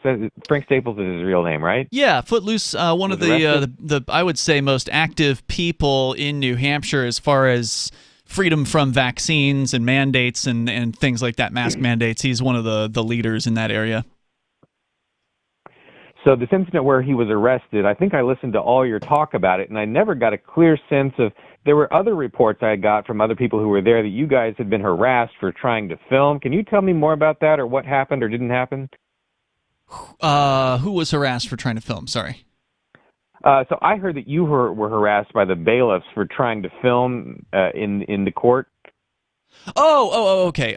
So what you're referring to is, I think it was early last week or maybe like a week and a half ago, Bill Domenico, who's one of the great activists up here in New Hampshire, the Free State Project activist guys, and another guy, Will Kelly, were both on trial, also a great activist. Both were on trial for having a candlelight vigil outside of the governor's house in late December of 2020. And they actually never had a chance to get the candles out because the cops swarmed them as soon as they arrived and threatened them. And there were actually 9 people that were ticketed at this particular event, and 1 was arrested, all for completely peaceful acts. So this is the trial I was at. I was at the first of the 9 people. It was the first 2 trials. They were combined together, so these 2 guys had the same trial. And the bailiff, one of the armed men in the court, the acolyte of the robed lady, came up and demanded that I show my permission slip to be able to record. That I need to show my credentials to prove that I am the media, basically. Now, in the case of Free Keene, which is the website that I run, freekeen.com, we actually are registered media with the Supreme Court. And the reason why I went through that process most of a decade ago at this point, I think it was probably 2012 or 2013 when I first jumped through those hoops, was because I just didn't want to have to file paperwork every single time I went into a courtroom, because that's what they were demanding. So, essentially they try to take your rights away from you, right, and make them and convert them into privileges. So if it's a right to record video, if it's a right to be the media, and I know, Jim, you've had a lot of experience in courtrooms as well, but if it's a right, you shouldn't have to ask for permission. As soon as you have to ask for permission, you've converted a right into a privilege. But they've got a bunch of guns, and if you don't do what they say, then they put you in a cage. So I went ahead. Go ahead. I'm still vague on what exactly happened. Were they trying to stop you from? Were they trying to stand in front of you, or stop they certainly would have stopped me if they could have. So what happened was the men with guns. One of them came up and said, "We need to see your credentials." And I said, "No, you don't. I'm with Free Keene, and you can go check your list," because usually that's all that it takes. Usually all I have to do is say Free Keene, and then they know, because the list in New Hampshire of like approved media is literally like 10 items long. So anybody that's looked at the list would remember likely Free Keene, and most of the time they just say, "Oh yeah, that's fine," and then they leave you alone. But in this case, the guy insisted on seeing some sort of credential to prove that I was indeed associated with freekeen.com. And I said, "Well, no, you don't. I'm on the list. That's all you need to know." And then he said, "Well, I'm going to talk to the judge." I said, "Well, you do what you got to do." And so then he did talk to the judge, and then the robed lady stopped the hearing or whatever at some point, or before starting the hearing, addressed me directly and demanded that I show proof that I was from Free Keene. So I carry around a copy of the original paperwork that I filed with the Supreme Court. I usually just use it to white balance my camera, but in this case, it was the first time, and I told the judges, I said, "This is the only time I can recall ever having to pull this out to show to anybody," but then I handed it to the man with a gun, and then he left me alone. Were there any attempts at filming in the lobby, or is this just a fight over whether or not you could film in the court itself? This was in the actual courtroom. So did anything happen in the lobby in terms of, like, I understand you saw someone arrested. Did you get any video of that? Unfortunately, no. By the time I heard Footloose was being arrested in the lobby, I did not remove my camera to go out there. I did go out to observe it myself, and by that time they were already shoving him into the elevator. If you'll hang on, Ridley, I've got something some interesting news I want to get your comment on. Do you have time? Sure. All right, more coming up here in moments. Yeah, if you bring a camera out into the lobby of the courthouses, they really don't like that. And I'm on bail conditions, so I can't push those limits, unfortunately, as much as I want to. More coming up here in moments. It's Free Talk Live. If you want to bring more liberty into your community, there's something you should see. Intercoin, the movement you might want to join. If you like Bitcoin, break through. It's true. It's truly something new. If you'd like to see real prosperity, start your own currency, boost the economy. Intercoin, the movement you might want to join. If you like Bitcoin, its impact's hard to overstate, results you can appreciate. If you're tired of relying on the state, want to make your own community great, homelessness and hunger to eliminate, let the wealth accumulate. Don't wait for the growth rate to accelerate. Go to intercoin.org and get the coins for yourself. From Feature Story News in Washington, I'm Simon Marks. President Biden has left Washington and is on his way to Rome for this weekend's G20 summit and then the COP26 climate summit in Glasgow. Before his departure, he insisted that Democrats in Congress have now agreed upon a framework that should allow them to pass two critical planks of his domestic legislative agenda, his infrastructure proposals and a broader spending measure. After months of tough and thoughtful negotiations, I know we have a historic economic framework. It's a framework that will create millions of jobs, grow the economy, invest in our nation and our people. But it is far from clear that the president's proposals enjoy sufficient support on Capitol Hill to secure their passage. And the Speaker of the House of Representatives, Nancy Pelosi, ignored questions today about when she plans to put the president's infrastructure proposals to a vote. There was some bad economic news for the White House today. The U.S. economy grew at an annualized pace of just 2% in the third quarter, its slowest rate in over a year. From FSN's business desk in New York, Will Denzelo reports. Consumer spending accounts for around two-thirds of US economic growth and increased by just 1.6% in the third quarter. That's compared to 12% in Q2. Supply chain issues fueled by labour shortages played a major role in the sluggish economic growth, as did the spread of the COVID-19 Delta variant. Some analysts had expected the economy to grow at an annualised rate of 2.8% in Q3. But the 2% figure marks the slowest GDP increase since the second quarter of 2020. Supply chain issues are expected to continue into the holidays, but economists do predict the economy to strengthen in the coming months. William Denzelo, New York. The British government is removing all remaining countries on its red travel list, but says it will preserve the system in case it needs to restrict travel from COVID-hit nations in future.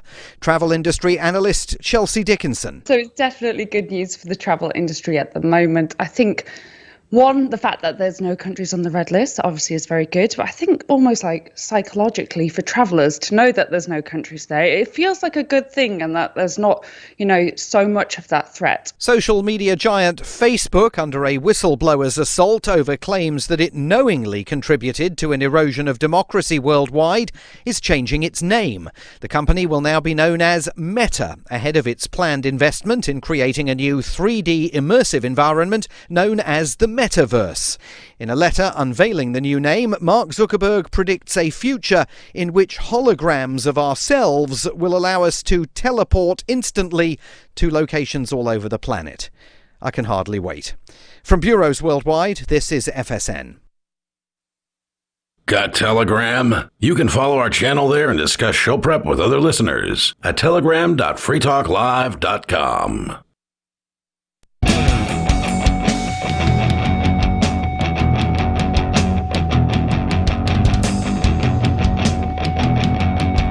This is Free Talk Live. You can join us right here. The number is 603-283-6160. That's 603-283-6160. Joining you tonight in studio, it's Ian, Matt, And Jim. And we're going to continue with your phone calls and thoughts. And, of course, you can bring up absolutely anything that happens to be on your mind. I'm really glad Dave Ridley called in here. I didn't ask him to, but he's a fairly regular caller, checking in from RidleyReport.com, one of the greatest and longest-lasting activists here in New Hampshire. He's still on the line with us here. And, Dave, you'd called in actually to ask me about my experience in court the other day where, a man with a gun came up and demanded that I show my papers to prove that I was who I said I was, which is Ian with FreeKeene.com, the founder of FreeKeene.com, one of the more, I would say, noteworthy blogs as far as New Hampshire blogs go. We're not the number one. We're not number one, but people have heard of us, and I'm registered with the government. Unfortunately, I'm not proud of that or anything like that. It's just something to save steps. So that's the reason that I registered Free Keene as media, and I have to re-register every single year. And thankfully, they don't make it hard. It's just I send them an email. Like, okay, refresh my membership in the list of Why do they register media anyway? Because it's control. They don't want people to just show up with cameras and act like they're free. The media, act like they're the media without proving it. But somehow. they're kind of letting anybody do it. You just got to get on the list. You just have to fill out a government piece of paper that says, I'll agree to your stupid court rules if you put me on this list. And the court rules are, basically one of them is if the judge wants to. Now, to be fair, I've never seen a New Hampshire judge require this. I've only seen it happen, I think, in Massachusetts. But they have the ability to say, okay, you need to pool. You know what? It might have happened in Manchester once. I take it back. But the judge has the ability to say, you have to pool coverage. I'm only going to allow one camera. And so if I'm there, if WMUR is there, if Boston TV station is there, the judge will pick one news entity to actually get the video in the courtroom, will not allow any other cameras in, and then your agreement is you then have to share that footage with any other news entity that wants it. And hopefully they have a good SD card that day. And I don't know thankfully I've never had to be involved in that process, but that's one of the rules. And there's other certain things that they want you to agree to, like you'll set up wherever the judge wants you to set up, and that sort of thing. So that's kind of the whole point of it. It's a total control thing. It's a total control measure, because otherwise what they want you to do, if you just show up at a trial. So let's say you want to go to Footloose's trial, which is coming up, I think, on November 4th at the Brentwood District Court for, again, illegal picketing without a permit or whatever in whatever town it was where the governor lives. Tamworth? No, not Tamworth. Where the hell does he live? Starts with a B, doesn't it? No. Oh, no. I forget what it is. Some little town, some crappy little town in New Hampshire. If you want to go to that trial and you want to bring your video camera. It's not the town's fault that guy lives there. They're going to say that you've got to go fill out a motion. Well, a motion is asking for permission, because when you file a motion with the court, you're asking the judge to say, grant me permission to exercise this right, which of course then you've converted into a privilege by the act of asking for permission. A free person who actually had a right to record, who actually was the right to, exercising their right to be the media, would be allowed to simply pull out a camera and record, and there would be no question about it. But these goons, it's all about control. So that's why they do this stuff. Well, you're definitely over the target when they react that way. I mean, and going to their homes, I think, is completely appropriate. Completely appropriate. Bonnie, my producer, remembered. Newfields is the name of the town where the governor lives. So did that answer all your questions about the situation, Dave? I think so. Yeah, I think the lobby is the real dangerous part. Remember how Sam there was all these problems with Keene District Court, which eventually resulted in me doing the civil disobedience in the lobby, and I was arrested for filming in the lobby. Yep. And then then I went to my own arraignment. I stepped into the restroom real briefly and popped back out, and then I heard, and all I could hear was screaming because Sam Dodson was being arrested. He'd already been seized and taken away from the lobby, and no one could get any video of it. Yep. They were dragging him around. They cut him by dragging him. He had a bracelet or something, and they put the handcuffs over his bracelet. I can't remember the exact details. Oh yeah, I remember.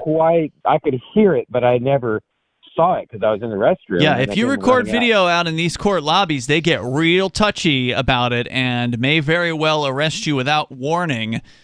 which is why I didn't grab the camera when Footloose was being arrested, because I've been in these courts before and I know how they are, and I'm on bail conditions. So if I get arrested, it violates my bail. So I can't.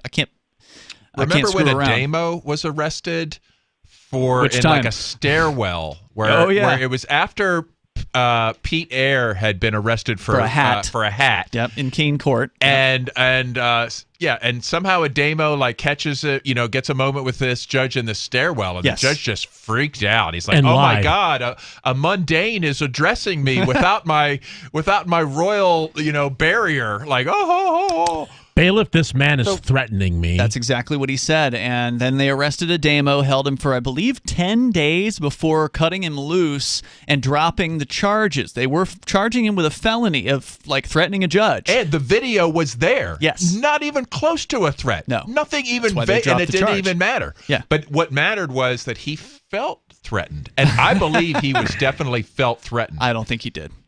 Not in the way that maybe you and I would feel threatened, like somebody's going to hurt me, but like, oh my God, I'm a member of this protected class. Yeah, he and was now definitely in an I'm coming unprotected face to place. face with a mundane. Right. And back in that time, the court was just part of the city hall, and so there was no special garage for the judge. There was no special Secret back entrance. Now they have that. Now Of there's a course, secret of course. area and everything.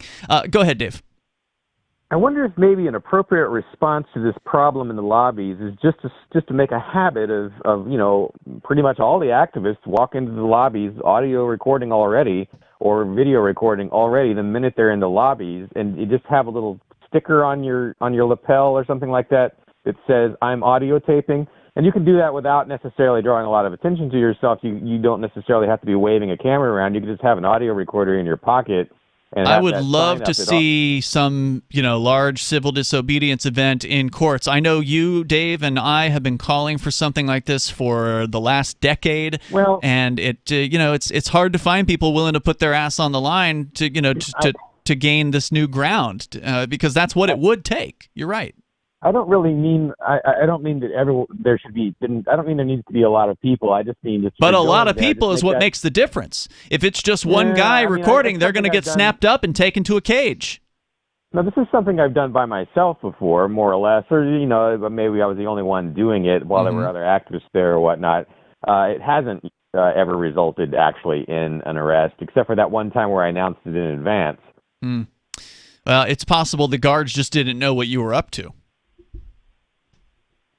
They may not have realized it. I don't know. It seemed pretty obvious to me that I was holding a camera to my face. But the other option is just having an audio recorder in your pocket and a sign that says you're audio taping. That way, it doesn't seem so confrontational. You just got a little sign on, and you're within the law because you've informed them that you're recording. They can't charge you with wiretapping. So they might try to stop the recording. That means that at least instead of you having to start recording, they have to make you stop recording. You go in there with a home field advantage. Good suggestions. Hey, Dave, did you hear about the poll that St. Anselm College did, finding that 68% of Granite Staters, and specifically, I believe, voters, now believe that the United States is on the wrong track? Oh, that's good. Okay. Yeah. It's fantastic it's news. Interesting. That's a piece of information that we can add to. Like yesterday, I was calling talk radio at the local station, and I was telling them, they were complaining that I was in favor of independence, and they were complaining that it would never work, and all the usual complaints. So one of the questions I asked was, can you explain why there was 71% approval for it in the union leader poll, at least for the amendment getting on the ballot? And, hang on, if you can, Dave. We'll keep the conversation going here because I think this is way more important than that poll he's referencing. That was what he's talking about. Was a newspaper, online, completely unscientific online poll. This is an actual scientific poll. We'll talk about the differences here in moments. You can share your thoughts. We have some good news. The indictments against Ross Ulbricht in the District of Maryland were dismissed with prejudice, meaning they can never be refiled. This is especially good because those indictments contain the only charge ever made that Ross engaged in murder for hire. This was a serious allegation that Ross Ulbricht denies. It was never prosecuted or ruled on by a jury, but was trumpeted by the federal government and the media as if it were proven fact. The Maryland court held these indictments for almost 5 years, poisoning Ross's case and leaving him under a cloud of unproven allegations. convictions. As explained in Ross's appeal to the Supreme Court, the fact that the judge used these allegations to give Ross a draconian sentence of double life without parole violated his Sixth Amendment right to a jury trial. Judges are required to issue sentences based on convictions decided by a jury, not unproven allegations never even charged at trial. Although this is a positive development, the dropped indictment will not set Ross free. Now, a presidential pardon is Ross's only hope of freedom. Sign the petition at freeross.org. freeross.org. I'm crazy about My Magic Mud. This is the most important oral care product created this millennium, and I'm not kidding. We all have different opinions on politics and issues, but we all have mouths. And I want yours to be as clean as possible, with teeth as bright as they were meant to be. I will never be without My Magic Mud. It's a little surprising, but man, does it work. If you only listen to one thing I say ever, go to mymagicmud.com and get 20% off with code FTL. mymagicmud.com, code FTL. There are lots of ways to listen to Free Talk Live. Our podcast has been around since podcasts began, and now the FTL feed is loaded with content besides our full show archives. Did you know that we make it easy for you to customize your podcast subscriptions? We have different feeds, one that includes only our full shows, one with just the Daily Digest, and our main feed that includes everything. You decide what you listen to. It's quick and easy to customize your feeds at feeds.freetalklive.com. That's feeds.freetalklive.com. Join liberty-minded voluntarists, anarchists, and libertarians from June 27th through July 3rd for the 6th annual Fork Fest at Rogers Campground in the beautiful White Mountains of New Hampshire. Fork Fest is a fork of the Porcupine Freedom Festival, which sold out for the first time in 2021. Fork Fest takes place the week after Pork Fest, but Fork Fest is decentralized, which means that there's no ticket cost and no one is in charge. All you have to do to join the fun is reserve your camping site, RV site, or motel room with Rogers Campground for June 27th through July 3rd. There's no better place to celebrate Independence Day than around other freedom-loving activists in the Shire. You can find out more at the unofficial website, forkfest.party. You can also connect with other attendees on the Forkfest Telegram and Matrix chat rooms, as well as the Forkfest Forum. You can find links to those at forkfest.party. We hope to see you there. Forkfest.party. What if you want to hear the latest episode of Free Talk Live, but all you have is your phone, you forgot to download our archive, and you have no data connection? You can call our Listen line at 641-793-0191. That's a long-distance number, so you may incur charges. If not, listen as long as you want. 641-793-0191. The Free Talk Live Listen line, 641-793-0191. There are basically two types of advertising, direct response and branding. Radio's great for direct response with its low cost to listener ratio, but audio can't be beat for branding, which is a longer-term endeavor. You want to be the first thing that someone thinks of when they think about your product or service. If you have a local business that you want kept top of mind in your community, call the station. If you need national reach, Free Talk Live's got around 200 radio stations, millions of monthly listening sessions, can suit all budgets, and if we don't think we're right for you, we'll tell you. Email me, mark@freetalklive.com. Our Matrix server is about as free as internet chat can be. Join the existing rooms or create your own at chat.freetalklive.com.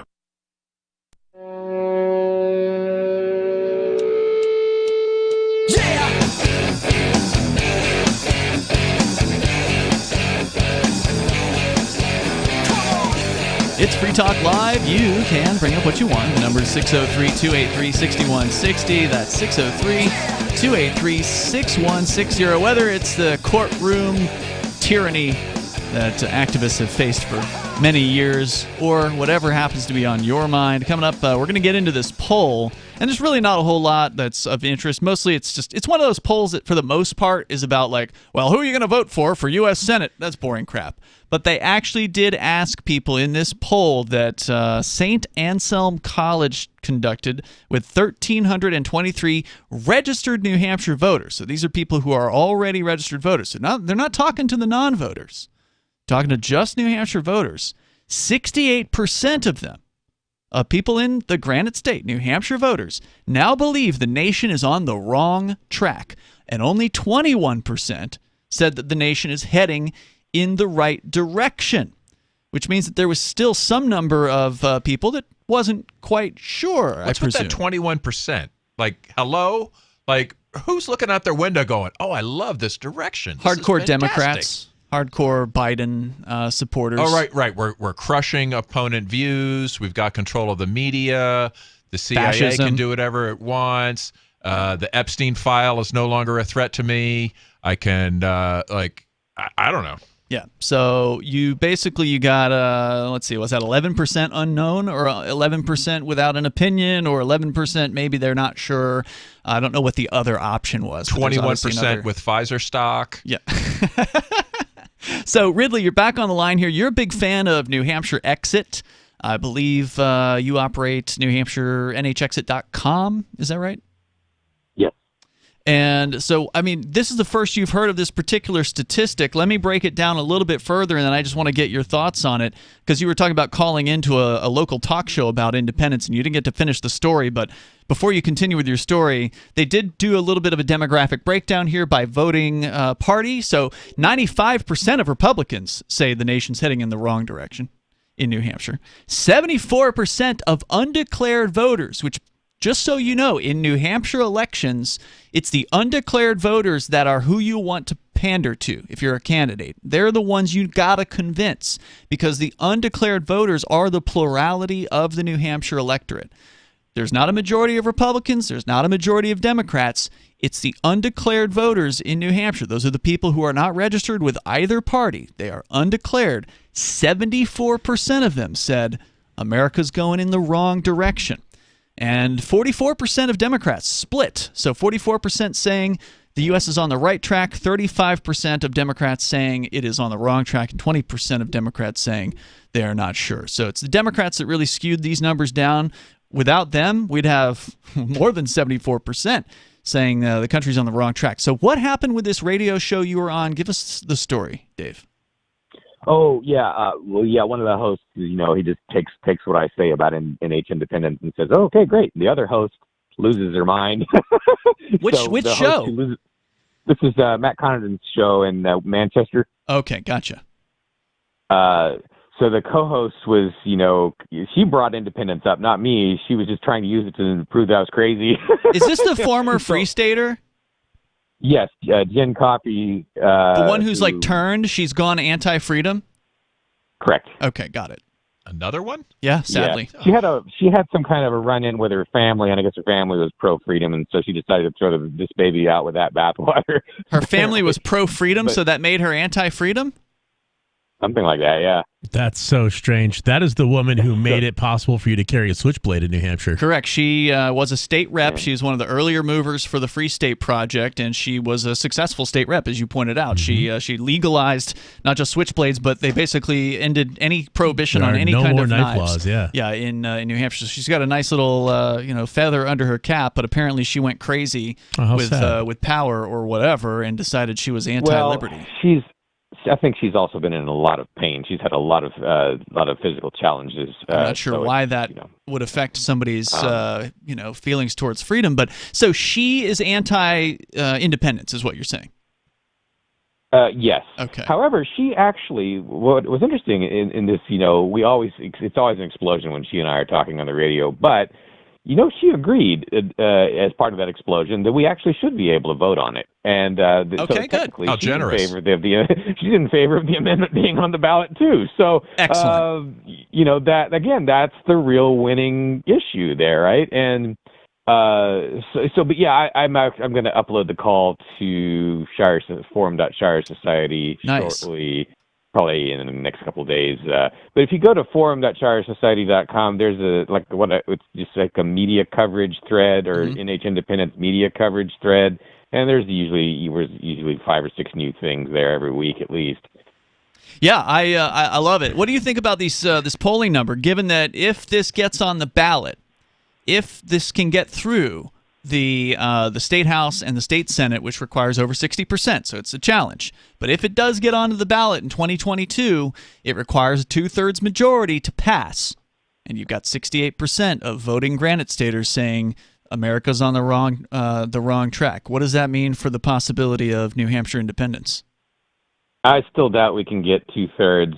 Even again, we've thrown the ball to where the player is going to be in 2022, right? We're guessing that the situation is going to deteriorate further between now and when people would be voting. Seems like a safe guess. And, so even bearing that in mind, I think we would probably get about 45%.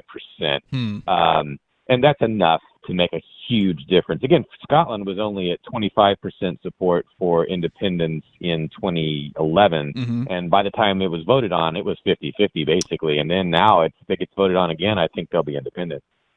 Great points. Ridley, thanks for calling and taking the extra time with us here tonight. Definitely appreciate hearing from you. Check him out at RidleyReport.com. Gotta love Dave Ridley. He's the one who got me here. That's awesome. Thank you, Dave Ridley, for bringing me to New Hampshire. Best move I ever made. I thought you came here on a motorcycle. I came here on a motorcycle. Yeah, Dave Ridley did not pick me up or drag me on his Gandhi cart. But he inspired you. He totally inspired me. Yep. Well, it was Ridley Report YouTube videos that I was watching when I like the cool percussion music he uses in his videos. I don't know if he still does that. I think his brother does that. Yeah, it's cool. All right, so I love this news here, 68%, and I'm pretty optimistic about it. Now, obviously, when somebody says, I think America's on the wrong track, there's going to be a portion of the 68% that want to try to win it back, right? Like, they want to double down their efforts. They want to elect their guys. They want to put their Republicans back in and, bring it back. They're just making it worse. But the reality is it's not going to work. Nope. And what's going to happen once this thing, for listeners that don't know, there's been a ballot measure proposed. It's a constitutional amendment, and freedom-loving state reps, 9 of them actually, have signed on to co-sign with this thing, which is one fewer than the maximum. The maximum is 10 for co-signers on a piece of legislation. It doesn't yet have like a legislative number, so it's still waiting that sort of assignment that's coming within the next month or so. And once that happens, we'll be able to say, it's CACR-X and tell you what the actual number of it is. But it's there. It's in the process. It's in the tubes. Every step gets people talking about it. Correct. It gets people asking the question, like, why should New Hampshire be dependent?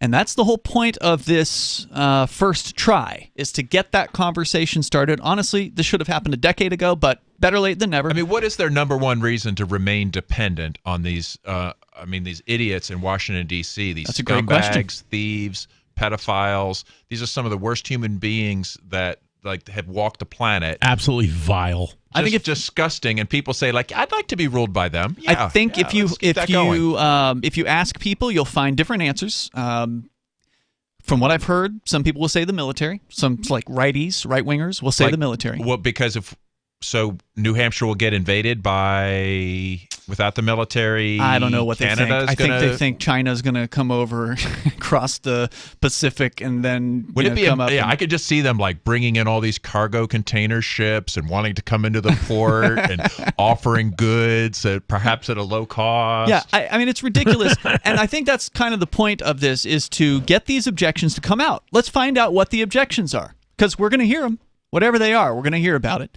And then we're going to be able to answer those objections. And some of the people who were in favor of staying, or were loyalists, or were staying with America, they might change their minds, or they might get on the fence. And some of the people who are on the fence might decide to jump on the independence train. What do they really need? Is it just the religious thing? It's just like, I don't want to leave my religion?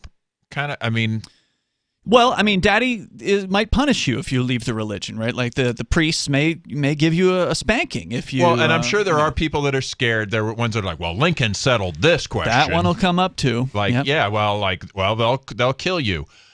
Well, it's a good reason to leave. Yeah, if that's what's keeping you in this dependency, then living with a psychopath. That's a bigger problem. You got to get out of there, lady, or guy, or whatever. The number is 603-283-6160, but we're going to hear those objections. We're going to be able to answer them, and then maybe we're going to change some minds on this issue. And if 68% of New Hampshire voters are already dissatisfied with things in D.C., that sounds to me like a pretty good starting point. It's a ton of potential support right there. There's more coming up. Here, it's Free Talk Live. Breaking weather news. Belize is sunny and around 82 degrees every day this week. What's the forecast for your life? If current politics and economic prospects are cramping your freedom, escape to the tropics. ECI Development has affordable second homes for you to own or rent in Belize and other tropical countries. Places with stable governments and growing economies. Secure your freedom now. To find out more, send an email to ftl@ecidevelopment.com. brute force, intransigent defiance, adamantine will. These are the hallmarks of the AI tank. These gigantic machines have the firepower of an army, but they also have their own sense of honor and duty. When the world breakers arrive, battle will be joined, planets will shake, and war and peace will never be the same again. World Breakers. Stories from David Weber, Larry Correia, and more. Available August 3rd from BaneBooks.com.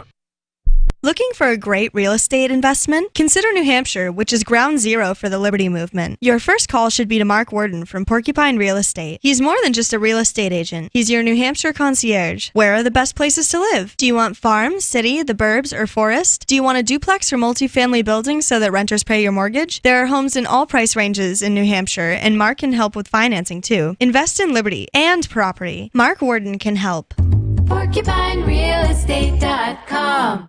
Tired of cancel culture? Sick of mega tech corporations holding an axe over your head? Join the LRN.FM Matrix chat server. It's self-hosted, so no one else can tell us what to do or say. Don't like the existing channels? You can make your own. You can even connect into some of our channels from other Matrix servers. It's federated. For the full LRN.FM Matrix experience, though, you should join our server via the step-by-step instructions at chat.lrn.fm. Chat.lrn.fm. You're listening to the live edition of Free Talk Live. Hour number 3 is next after the news here on the Liberty Radio Network at LRN.FM. From Feature Story News in San Francisco, I'm Ira Spitzer. The chief executive of oil giant ExxonMobil has said his company does not spread disinformation regarding climate change.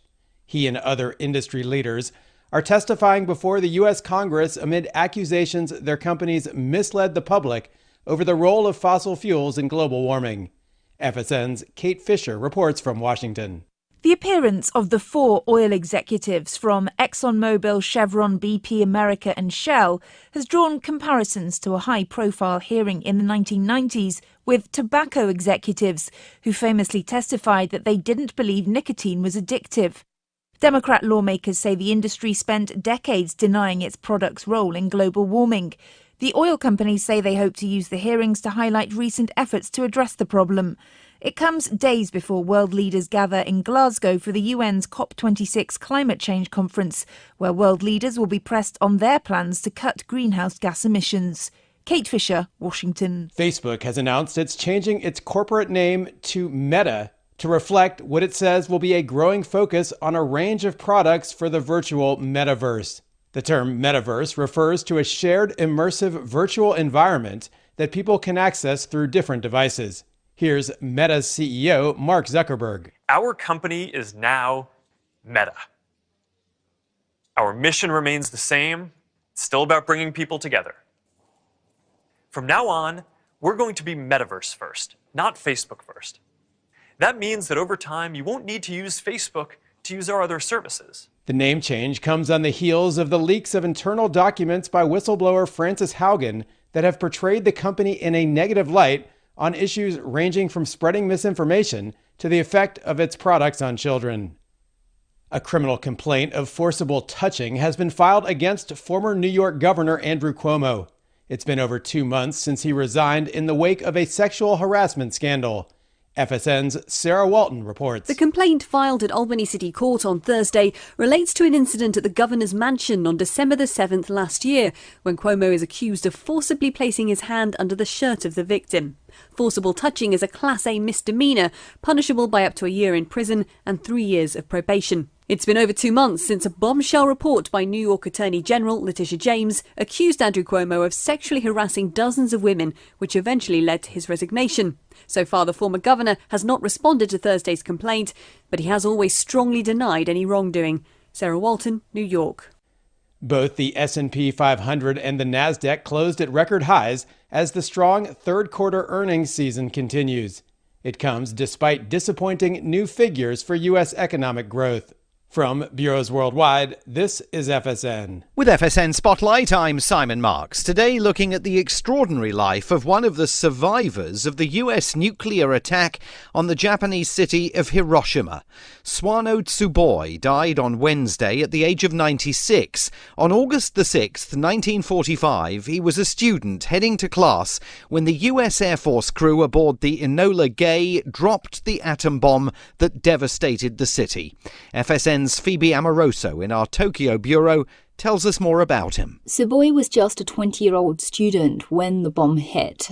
He was about 1.2 kilometers from ground zero and experienced severe burns. In fact, he said back in a 2016 interview that he tried to run away naked for about 3 hours until he could no longer walk. He went on to work as a junior high school teacher after the war, and then he devoted the rest of his life to campaigning for nuclear disarmament. He traveled to various countries, the US, India, Pakistan, France, all to share his experiences of the bombing. He also famously met then US President Barack Obama when the American leader made an historic visit to Hiroshima in 2016. Mr. Tsuboi lost part of an ear as a result of the nuclear strike and also contracted a variety of cancers in later life. The Japanese Prime Minister Fumio Kishida led the national tributes when news of his death was announced. With FSN Spotlight, I'm Simon Marks. The main news again.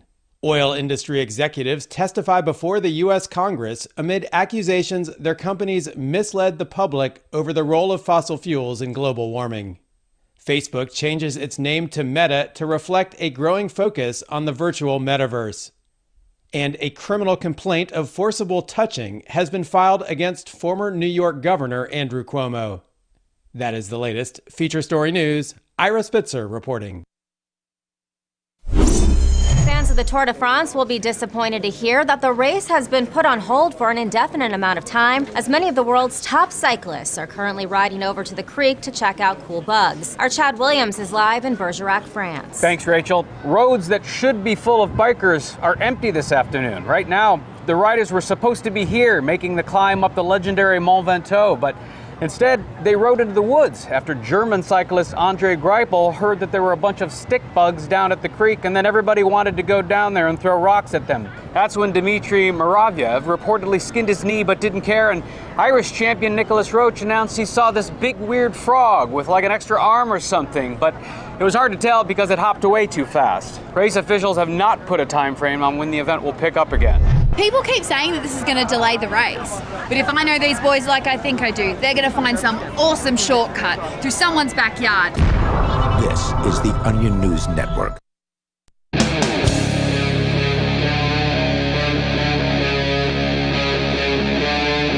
Free Talk Live.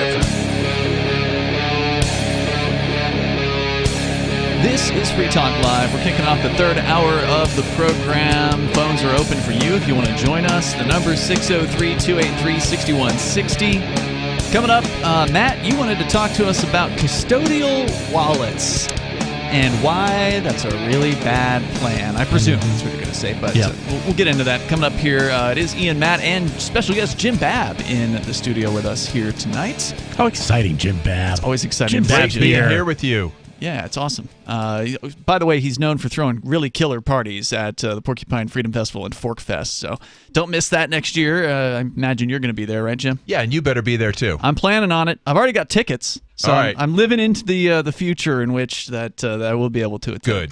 So we're going to go back to your phone calls and thoughts, though. You can bring up whatever's on your mind. Again, the good news here out of New Hampshire is that 68% of registered voters are saying the nation's going in the wrong direction, which to me sounds like it is ripe for mining for people that might support independence. And let's go to your calls and thoughts. David is on the line. He's in New Mexico. You're on Free Talk Live, David. Yeah, you said that Adamo Freeman had been arrested for speaking with a judge in a stairwell. Is that what you said? Yeah, it was back in probably like 2011. You can actually see the footage during Derek J's victimless crime spree. That that clip is in there. It was back when the courthouse was actually just part of City Hall, so they didn't have a special parking. I mean, they had a parking area, but it wasn't like, fenced off, so anybody could go back there. The back entrance to the building is open to the public at the time, so the judge would park in the parking garage behind the back entrance of the building at 8 in the morning, and he'd walk in the back door and walk up the stairs just like everybody else. So Ademo and we were aware that this would happen because a lot of us did court outreach at the time, handing out flyers like Know Your Rights kind of stuff. And I was there every other week or whatever, handing out flyers. I've seen that judge come in a million times, so we knew he came in there. Ademo waited with a video camera till the judge walked in and then followed him up the stairwell, asking him questions. That's all he did. Not questions. He asked him one question. What he said was, "Judge, I'd like to ask you about a hat." Yeah. That judge did hate hats. I mean, he really hated hats. And then the judge, as soon as he got up to, I think it's the second floor, it's not a very long flight of stairs, go up to the second floor, he opens the door, and there's one of his agents is right there, like opening the door for him, and he says, you know the exact line, Matt, like, this man threatened me. Bailiff, this man has threatened me. Yeah, which is a lie. Yeah. On tape. It's clearly not a threat. It's just a lie. He's lying when he says that. He's but the bailiffs do what he bailiff says. To kidnap an innocent person, fabricated a charge on the spot, on camera. That's right. And didn't care. And the reason he didn't care is because he knew there'd be no consequence to him for it. And there wasn't. There was no kind of like judicial panel that... They lie on camera. Yeah. He didn't get scolded.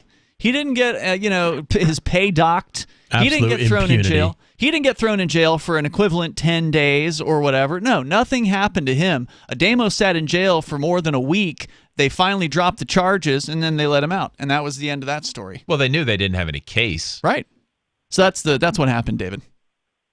So in that vein, digest this. I did a similar thing in Albuquerque, New Mexico, 2nd Judicial District Court. I was having problems with the judges hearing my cases, problems that were, I believe, violated courthouse procedures and rules, et cetera, if not law. And so I went up the publicly accessible, completely open elevator going to the floor, completely publicly accessible, where the chief judge of the court had his office, and I walked down the hall, publicly accessible, to the judge's office. The door was wide open. The judge was standing there in his robe, either having just come or just about to go to the courtroom. And I introduced myself and explained my concerns, and I left. And then the judge just walks around the publicly accessible area of the courthouse there? Well, at that time in that place, excuse me, he did. That was Chief Judge Ted Baca, it should be noted.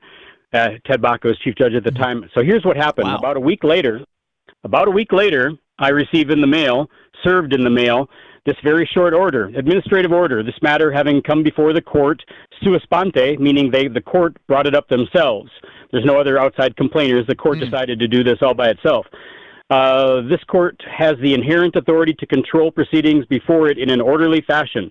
Based upon the inherent authority of the court orders the follows. And this is very short. 1, Mr. David Olson is permitted to file written pleadings in the open cases they list here, or any case Mr. Olson is a party to, and to appear at the court for any hearings in those cases and to file pleadings. Number 2, Mr. Olson shall have no other contact with any personnel of the 2nd Judicial District Court and is specifically prohibited from calling or communicating in any other fashion with any personnel at the 2nd Judicial District Courthouse. What service? And 3, for any court-required appearances, Mr. Olson shall identify himself to security personnel immediately upon entering the courthouse, and he shall be escorted by security personnel to the scheduled hearing. If Mr. Olson wishes to file a motion or legal pleading, he shall similarly identify himself and shall be escorted. You're forced to pay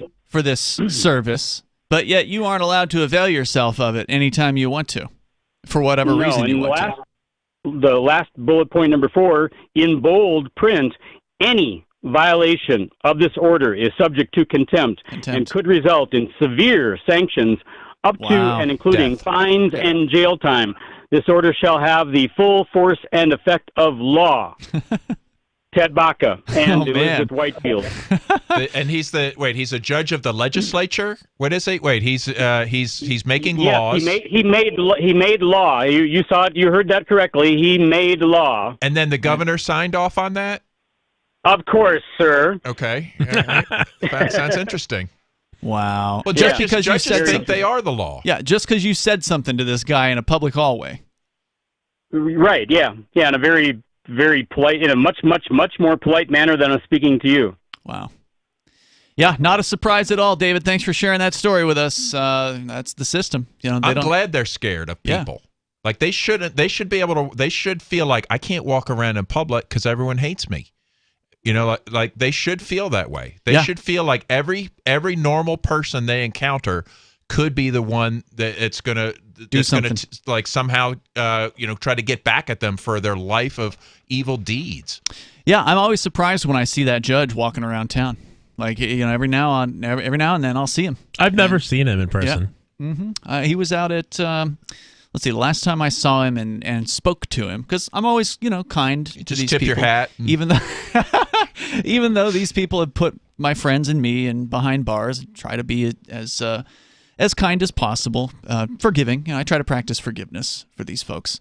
But he was at the Isabel's food stand a few years ago, ordering some pho noodle soup before the creation of Pho Keen Gray, the local pho noodle place. The lady that was the part owner used to run a food truck, and he was there.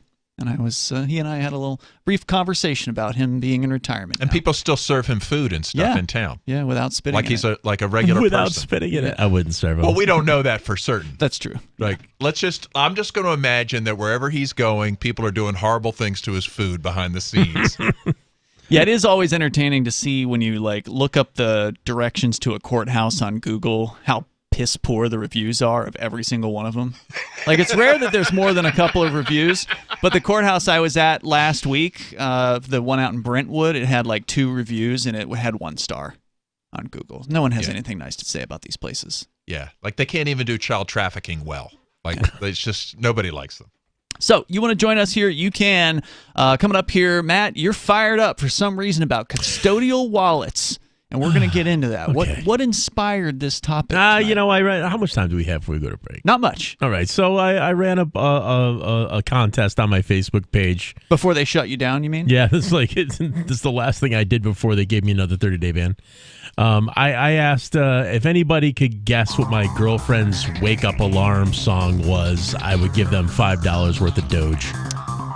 Someone guessed it? I got a ton of responses. Nobody really got it, but I ended up giving out some Doge to some people who came close. Okay. Sending the Doge and having them receive it was the tricky part, and I want to talk about that. All right, we'll get into it coming up here in moments. Doge, of course, huge thing. Actually just got passed this week by the Shiba Inu token. Another completely worthless thing, but it's not worthless, I guess. More coming up. Are you tired of governments murdering people around the world? Stop using their money. There is an alternative. Bitcoin is a stateless, free market, non-political currency. Bitcoin cannot be inflated or controlled by any government. By using their money, you are helping the state. You have an incredible alternative available now. Learn it, use it, spread it. Get started with Bitcoin at Bitcoin.com. That's Bitcoin.com. Do you feel like your nation, state, or community no longer holds your values? Have you dreamt of a place where people agree that liberty is important and are free to pursue their projects so long as they respect the property of others? There are many people just like you that are discovering freeprivatecities.com. Their social media links are at the upper right of the page at freeprivatecities.com. All skill levels will be needed when the first of the Free Private Cities opens. It's sooner than you think. Stop arguing and build. freeprivatecities.com. Breaking weather news. Belize is sunny and around 82 degrees every day this week. What's the forecast for your life? If current politics and economic prospects are cramping your freedom, escape to the tropics. ECI Development has affordable second homes for you to own or rent in Belize and other tropical countries. Places with stable governments and growing economies. Secure your freedom now.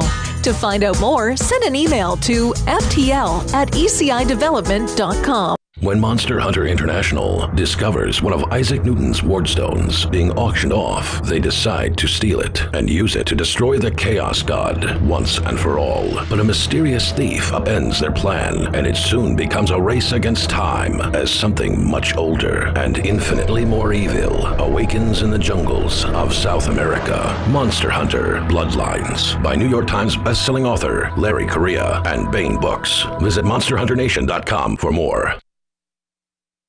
Don't worry about things you can't control. Isn't that what they always say? But it's about impossible to avoid worrying about what's going on these days. The government has used the war on guns, the war on drugs, and the war on terrorism to tear our Bill of Rights to shreds. But you can fight back. The 10th Amendment Center has proven it, racking up major victories. For example, when the U.S. government claimed authority in the NDAA to have the military kidnap and detain Americans without trial, the nullifiers got a law passed in California, declaring the state's refusal to ever participate in any such thing. Their latest project is offnow.org, nullifying the National Security Agency. They've already gotten model legislation introduced in California, Arizona, Oklahoma, Missouri, and Kansas, meant to limit the power of the NSA to spy on Americans in those states. We'd be fools to wait around for the U.S. Congress or courts to roll back Big Brother. Our best chance is nullification and interposition on the state level. Go to offnow.org, print out that model legislation, and get to work nullifying the NSA. The hero Edward Snowden has risked everything to give us this chance. Let's take it. Offnow.org. Some of you asked, and now we've delivered. LRN.FM's live Keene, New Hampshire studio shows are now streamed in HD on Twitch. Visit our channel at twitch.lrn.fm and give it a follow. If you have Amazon Prime, you get one free subscription on Twitch. If you use it on our channel, Twitch will give LRN.FM a monthly piece of your Prime subscription cost. So please watch, follow, share, and subscribe to twitch.lrn.fm. That's twitch.lrn.fm.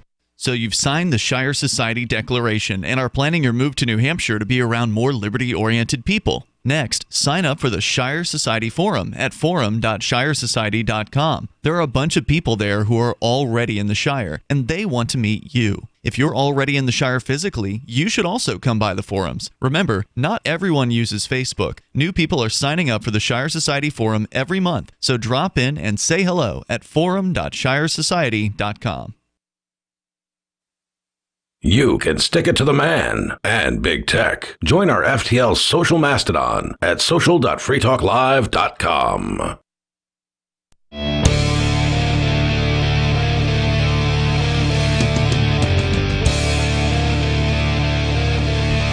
This is Free Talk Live, and the phones are open here. If you want to join in, you can. Ask a question, tell a story, whatever it is you want to share with us, you can do that. The number is 603-283-6160. That's 603-283-6160. You can also join us online. Head over to freetalklive.com and enjoy the features that we have for you there. By the way, I want to say thanks to Intercoin, sponsor here on Free Talk Live. There's going to be some news about Intercoin yet, actually, coming soon. I think this week. I got a phone call from Greg over at Intercoin today, and I just haven't had a chance to really even open the email box.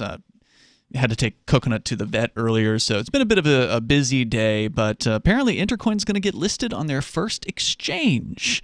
And so we'll tell you more about what that's going to be coming up a little bit later on. But for now, you can go to intercoin.org.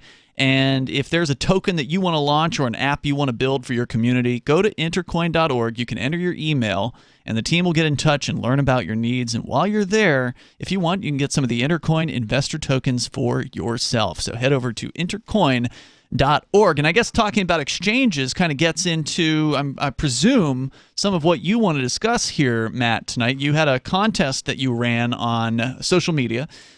People had to guess what your girlfriend's ringtone was. Yeah, or her Nikki's alarm clock tone. got a couple silly kind of ringtones that are, famous songs.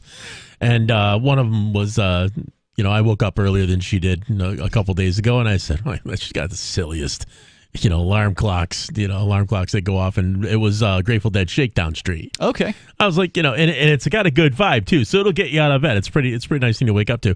And so I said, nobody's going to believe this, so I went to Facebook. Nobody would believe that, actually, I think. Nobody loves the Grateful Nobody Dead. himself would believe that. That would get me out of bed so fast to hit that button. Like I would be smacking that button. It does after a while. But so I decided to go on Facebook, and I said $5 worth of crypto to anybody who can guess what my girlfriend's wake up alarm song is. Mhm. And a bunch of people guessed, and she's Nikki Sunshine. So, she got a ton of sunshine and, Right. all kinds of responses about songs that have the word sunshine in the title or whatever. But I was really looking for Shakedown Street. But a few people came close with a couple Grateful Dead songs. So I said, you know what? I'm gonna give these guys some crypto. They came close with the Grateful Dead tunes. So Okay. I think 4 people came back with Grateful Dead tunes. And 3 out of the 4, it was really, really hard to send them Doge. And Really? it should be. It should be easy. And I was just getting invalid address. And I had to go back to them. Hey, this is an invalid public address. This isn't a real wallet. What it was they had all their money. They had all their crypto on like Coinbase and Kraken and stuff. Oh, no. So they weren't real wallets. They're custodial wallets. These people didn't realize that having their crypto on a centralized exchange wasn't the same as having their crypto. They literally don't own their own crypto. So I said, And they were giving you wrong addresses? Because normally an exchange will still give you a legit address to make a they deposit wouldn't let to. me send Doge into those addresses. So So they just weren't even giving you Doge addresses. they were giving me Doge addresses from their Doge wallets on the exchange, but I Doesn't couldn't make any send. sense. I know I couldn't send Doge into either one. That happened with a Coinbase address and a Kraken address. I think it was a Kraken address, and I can't remember what the third one was. Maybe I think it was another Coinbase address. So yeah, I couldn't. So I had to say, look, you have to. That's called a custodial wallet. It's not a real wallet. You are not in possession of your own money. That's right. We don't need banks anymore. Cryptocurrency releases us from having to have banks anymore. It's an obsolete concept. You can be your own bank, download a non-custodial wallet where no one's in custody of your money but you. So I guided them to Edge. Edge is Edge wallet. It's a good one. Edge wallet's a reliable, good wallet. Covers a lot of bases, and they did. And I was able to send them Doge, no problem. Yeah. Like, super, super simple. Went right through. Wow. So and the 3 of them were just like, wow, I didn't know. And these are libertarians, who've been in crypto for a little while, and I'm like, yeah, this is basic stuff. This here. is basic. I Yeah. mean, So if you're out there in listener land and you have your crypto on an exchange like Coinbase, you don't actually own it. There's still a lot of new adoption taking place. Like Yeah. we think like Yeah, people that's have true. learned this lesson like 5 years ago, 10 years ago. Like, no, people need to be reminded. Yeah, of that's this, true. They've like- constantly like got all to the time. Yeah. Yeah, and I don't know what the wallets that are available out there are anymore. I just use there's always new ones coming There's out. Coinomi and Edge. I just use Edge, and that's what I recommend everybody because it's easy to use and it's. Here's the problem with Edge, though. I found is you have to like register. Like people get the wallet, then they're expected to type in your email and stuff like that. And Yeah. I feel like that's a little bit confusing. Like because I'm trying to tell like no, you don't.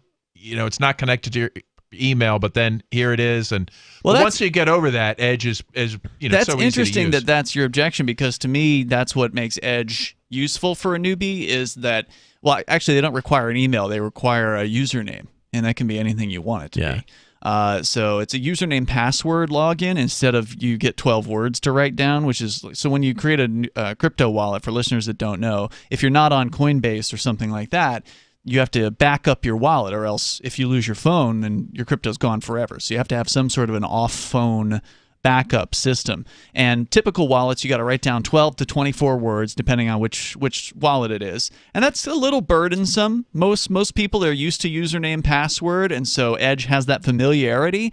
And somehow it like encrypts your wallet. It'll email you a recovery seed. There's or options something. for recovery, yeah. like- But you don't have to do the recovery options if you don't want to. You can just do username and password, and then you're in.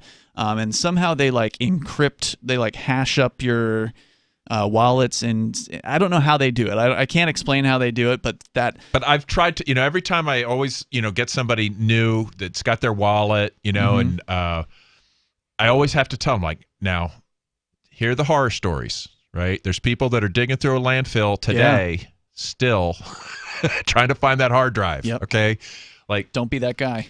Pay attention, like. And be aware that, okay, you've got how important is it now? It's $10. Okay.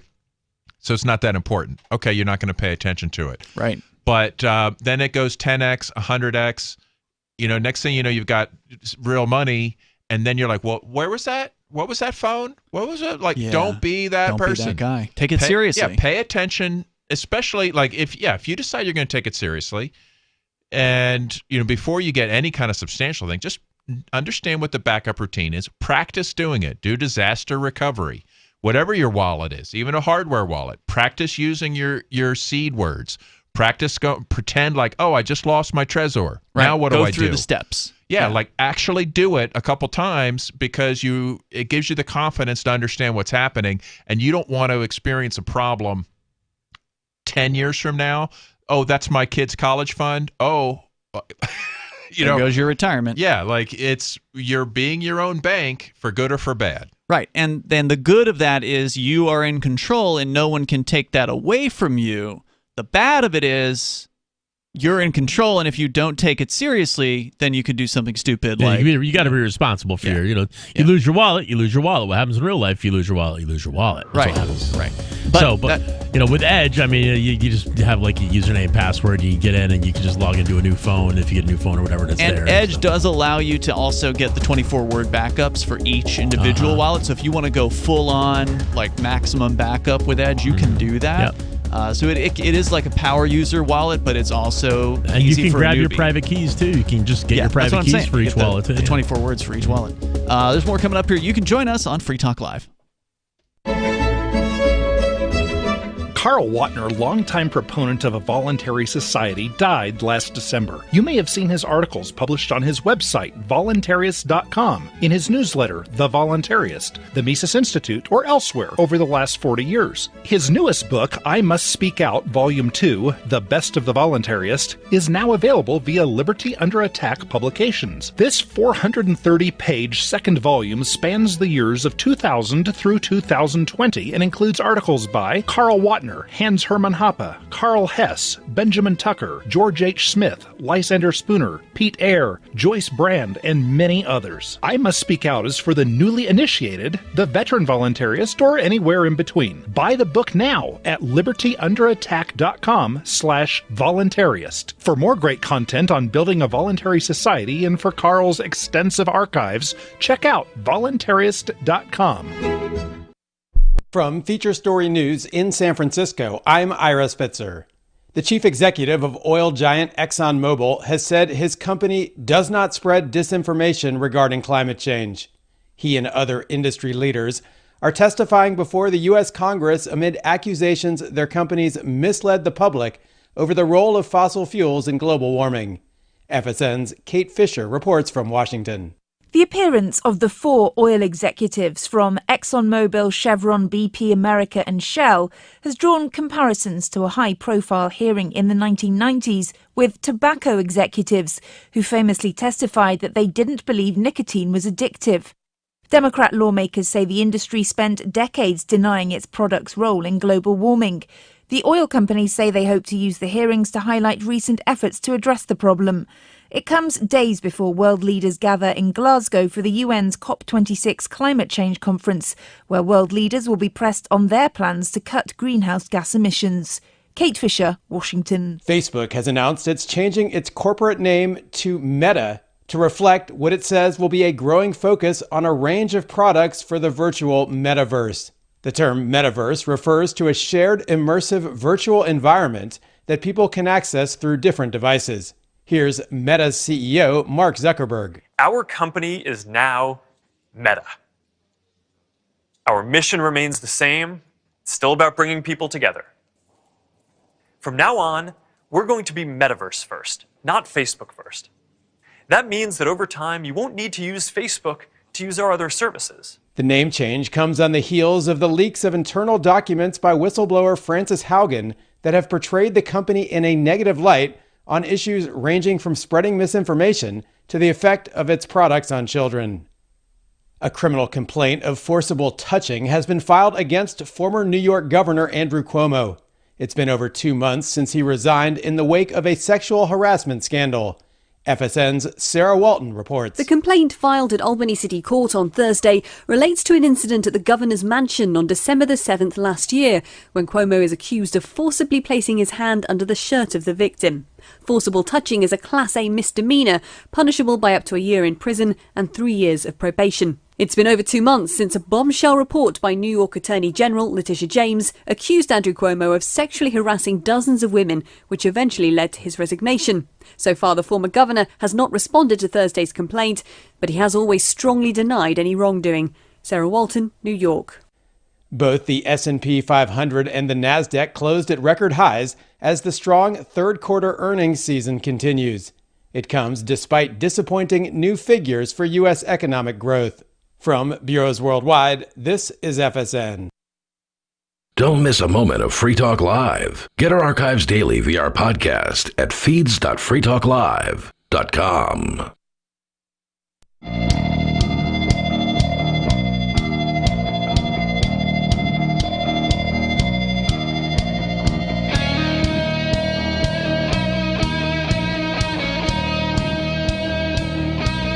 It's Free Talk Live. You can bring up what you want here. The number is 603-283-6160. That's 603-283-6160. And here in the studio tonight, you've got Ian, Matt, and Jim. As we continue here, you can, of course, bring up anything. We've been talking about some of the crypto basics, and one of those things that you need to know is that if you don't have the keys to your coins, they are not your coins. They are in somebody else's custody, and that somebody else could decide to not give it to you if they wanted to. Coinbase, for instance, one of the most popular ways for newbies to get into the world of cryptocurrency. I'll give them credit. It's simple. Right? Like you give them all your financial information, they let you into their system, you give them your bank account info, they take money out of your bank account, and they give you quote-unquote Bitcoin in a wallet on their system. And in theory, if you ask them to withdraw it to a wallet that you control, like you mentioned Edge Wallet, Matt, that's a great wallet. Exodus Wallet's another fine cross-platform wallet, so if you want one for like a laptop or a desktop computer. Sadly, there is no Edge except for mobile, so if you want to go on a actual computer, I like Exodus. That's a nice one. If you want to withdraw to your own wallet, they'll generally let you unless they have a reason not to. Maybe you didn't fill out all their forms correctly. Maybe the government said... Yeah, they get a call. I mean, their Coinbase has been like, we're the obedient ones. We're ready to snitch. Yeah, big time. We're the snitchiest of the snitches. I mean, they love the government at Coinbase. Yeah, they're all about like trying to be we're the compliant, the house slave. That's right. Yeah, they're like the big bank of Bitcoin. Yeah, actually, I remember the third one was actually a Binance hash number. Mm-hmm. And I was like, so Binance and Coinbase are that's basically like the U.S. central bank of crypto and the Chinese central bank of crypto is how I think Binance had to leave China. Where are they then? I don't know. They've been that was basically their bread and butter, though. Weren't they based in China? From the China's beginning? banned crypto transactions. So they say. I understand. I think Binance has been trying to find like a friendly jurisdiction in which to locate, and they've been not having good luck. That's what I've heard, at least. Maybe New Hampshire. I doubt it. Not until New Hampshire declares independence from the United States. Well, we got a little ways to go on there, but that's coming. But the U.S. definitely not a friendly place for cryptocurrency exchanges to operate. Although that said, there is a bit of interesting news here from the U.S. And since we're talking about crypto, I spotted this one a couple days ago. Cointelegraph reporting that Bitcoin vending machines now coming to your local Walmart. You guys hear about Coinstar? Well, Coinstar's been doing that for a long time. They have, yeah. Coinstar, I think it's a long time in the terms of Bitcoin. Maybe it's like 2 years ago or something. I mean, I think up in Lancaster, up in New Hampshire, there's a Shaw's grocery store that's had a Bitcoin vending machine, Coinstar machine for. So you can dump your coins in and walk away with Bitcoin? That's what you can't do, which is the weird thing. At least that's what the original. Okay, so 2 years ago, it was in the news that Coinstar, this machine designed to dump your coins into and walk away with cash, had added a Bitcoin purchase option. And that's a pretty big deal because there's a lot of these machines, right? Like they're fairly ubiquitous. And when we were reading the story about it, I was surprised to learn that No, they won't let you use coins to buy Bitcoin. You have to put cash in to buy Bitcoin. It's probably a federal crime if you do it. If you put a quarter in it and then they give you Bitcoin and then somehow the Treasury comes after you. Or, I don't know why they chose to do that, but like, how cool would it be if you could actually turn your spare change into the Bitcoin? I don't know why they didn't. I mean, maybe they've changed that now, but according to the story here at Cointelegraph, Walmart is now partnered up with Coinstar and crypto cash exchange CoinMe to install 200 Bitcoin so-called ATMs in their stores across the United States.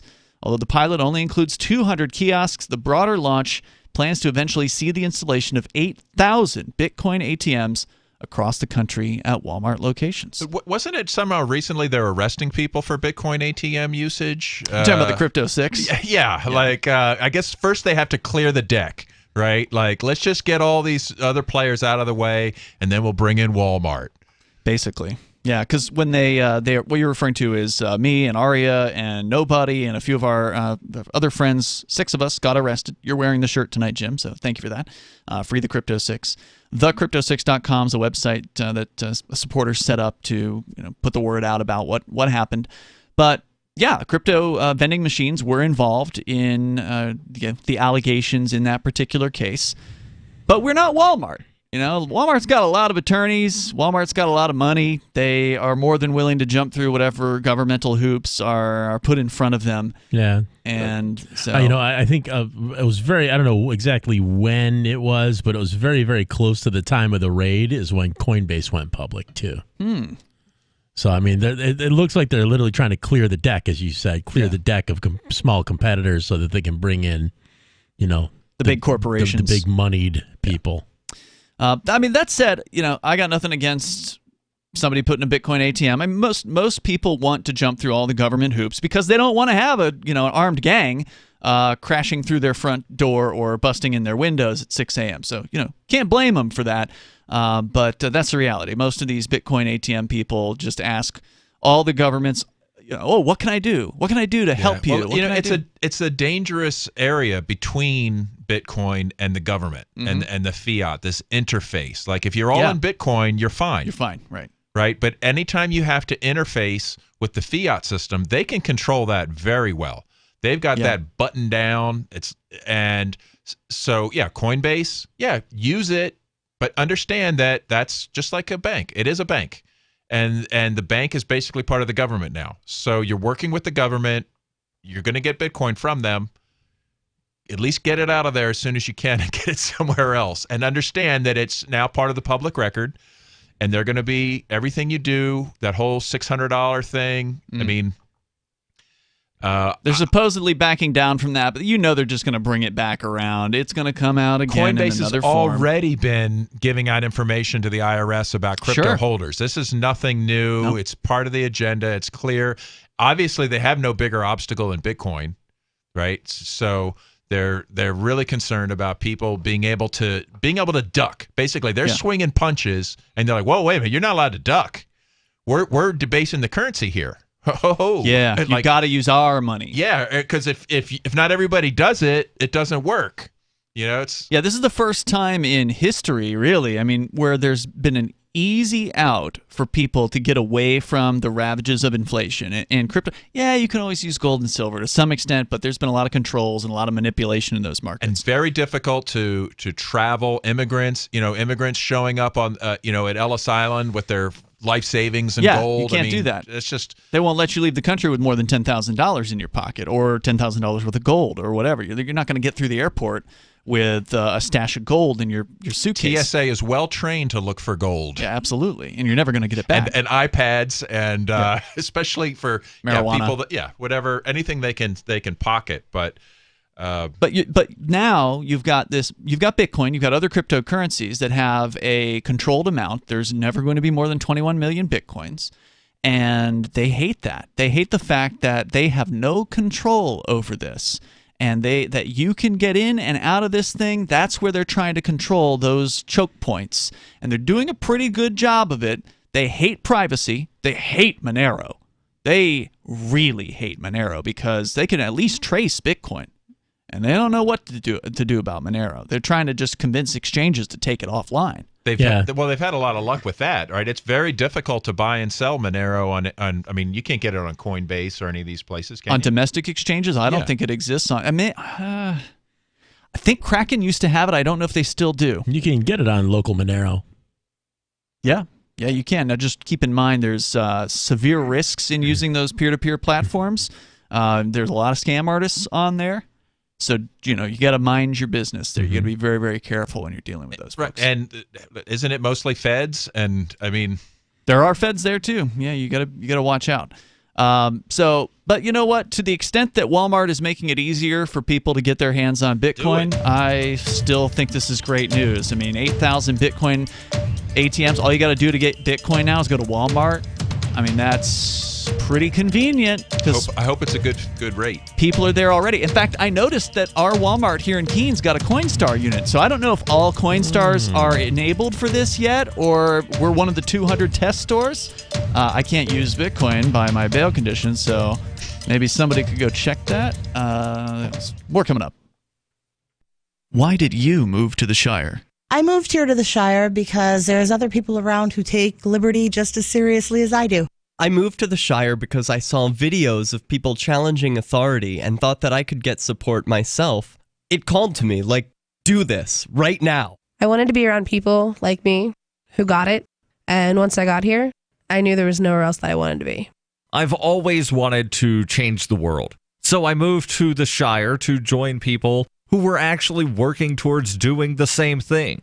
The people here are awesome, loving, and positive. It was for the adventure and for the feeling of something important is happening here. And I just wanted to come to sort of be part of that. Visit ShireSociety.com to read and sign the Shire Society Declaration and learn the reasons why, if you love liberty, you should immigrate to the Shire. Plus, connect with others via the forum at ShireSociety.com. That's ShireSociety.com. The new 4th edition of Healing Our World, The Compassion of Libertarianism, will take your understanding of liberty to a deeper level and has over 1,300 updated references, new cartoons, and a foreword by Dr. Ron Paul. With discounts for multiple book purchases, the 4th edition of Healing Our World is a great gift for the liberals, pragmatists, environmentalists, and Christians in your life who think libertarianism is cold-hearted. Get yours today at healing.freetalklive.com and use promo code FTL for a $5 discount. If you want to know the latest about Free Talk Live before we go on the air, all you need to decide is how you want it delivered. It's your choice. Visit news.freetalklive.com to receive our usually weekly news updates by email. Plus, we have a Twitter account at twitter.freetalklive.com, and you can follow us on the decentralized Mastodon platform at toot.freetalklive.com. So please follow us at toot.freetalklive.com and sign up for our emails at news.freetalklive.com. So the protection of life, liberty, and property is what the Free State Project is all about. But it's an effort to move 20,000 people who understand. It's about demonstrating to the entire country that, yeah, we can have a free market, a truly free market. Making it just a freer, great place to live. It's the world's largest voluntarist libertarian community, and it's only getting bigger. That's amazing, to be able to move to a place where other people passionately believe in being free and independent. What the Free State Project is managing to do, though, is to put their money where their mouth is. It's physically getting up across the country and saying, let's go someplace and let's demonstrate the power of these ideas. There's a lot of kind of philosophy that surrounds liberty. There's a lot of thinking about it and talking about it. But here in New Hampshire, people are doing it. 101 Reasons Liberty Lives in New Hampshire, a documentary by Free State Project Early Movers. Watch it free at 101reasonsfilm.com. 101reasonsfilm.com. The LRN.FM social media channels have been revamped. We've eliminated Facebook and focused on other platforms like Twitter and Mastodon, the decentralized alternative to Twitter. On our accounts, you'll find posts from multiple LRN.FM show hosts together in one place. Follow us on Twitter at twitter.lrn.fm, or better yet, move to the decentralized Mastodon social media platform at toot.lrn.fm, toot.lrn.fm. I think you'll like it. My name is Jacob Hornberger. I'm president of the Future of Freedom Foundation, which Congressman Ron Paul awarded for having an outstanding freedom website. Write us at fff@fff.org, and we'll send you a free 3-month subscription to our monthly journal of libertarian essays and our booklet, Economic Liberty in the Constitution, which George Mason University economics professor Walter Williams praised in a recent column. That's fff@fff.org. We're still not sure why you'd want to watch, but our video feed is streaming nightly for free at cam.freetalklive.com.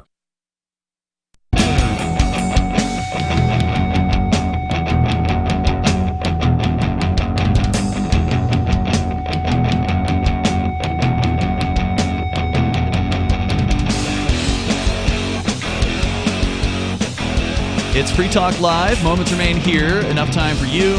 If you want to join us, the number here is 603-283-6160. That's 603-283-6160. We're talking about Walmart teaming up with the Coinstar Corporation and going out there and offering people hundreds right now. They're starting with 200 locations, Bitcoin ATMs at Walmart stores.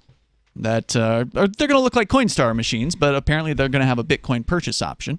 And they're talking about rolling this out to 8,000 locations across the country, which I'm guessing would be every Walmart store. It sounds like that's a lot of stores. Do it. So yeah, kudos to them. And they're a little late to the party on this. I mean, they're a big corporation. They move slowly because there are already over 25,000 Bitcoin ATMs, Bitcoin vending machines at select grocery stores and service stations in the United States, according to Coin ATM Radar. So, and that's one of the things that the Shire Free Church really did well here in New Hampshire was we paved the way.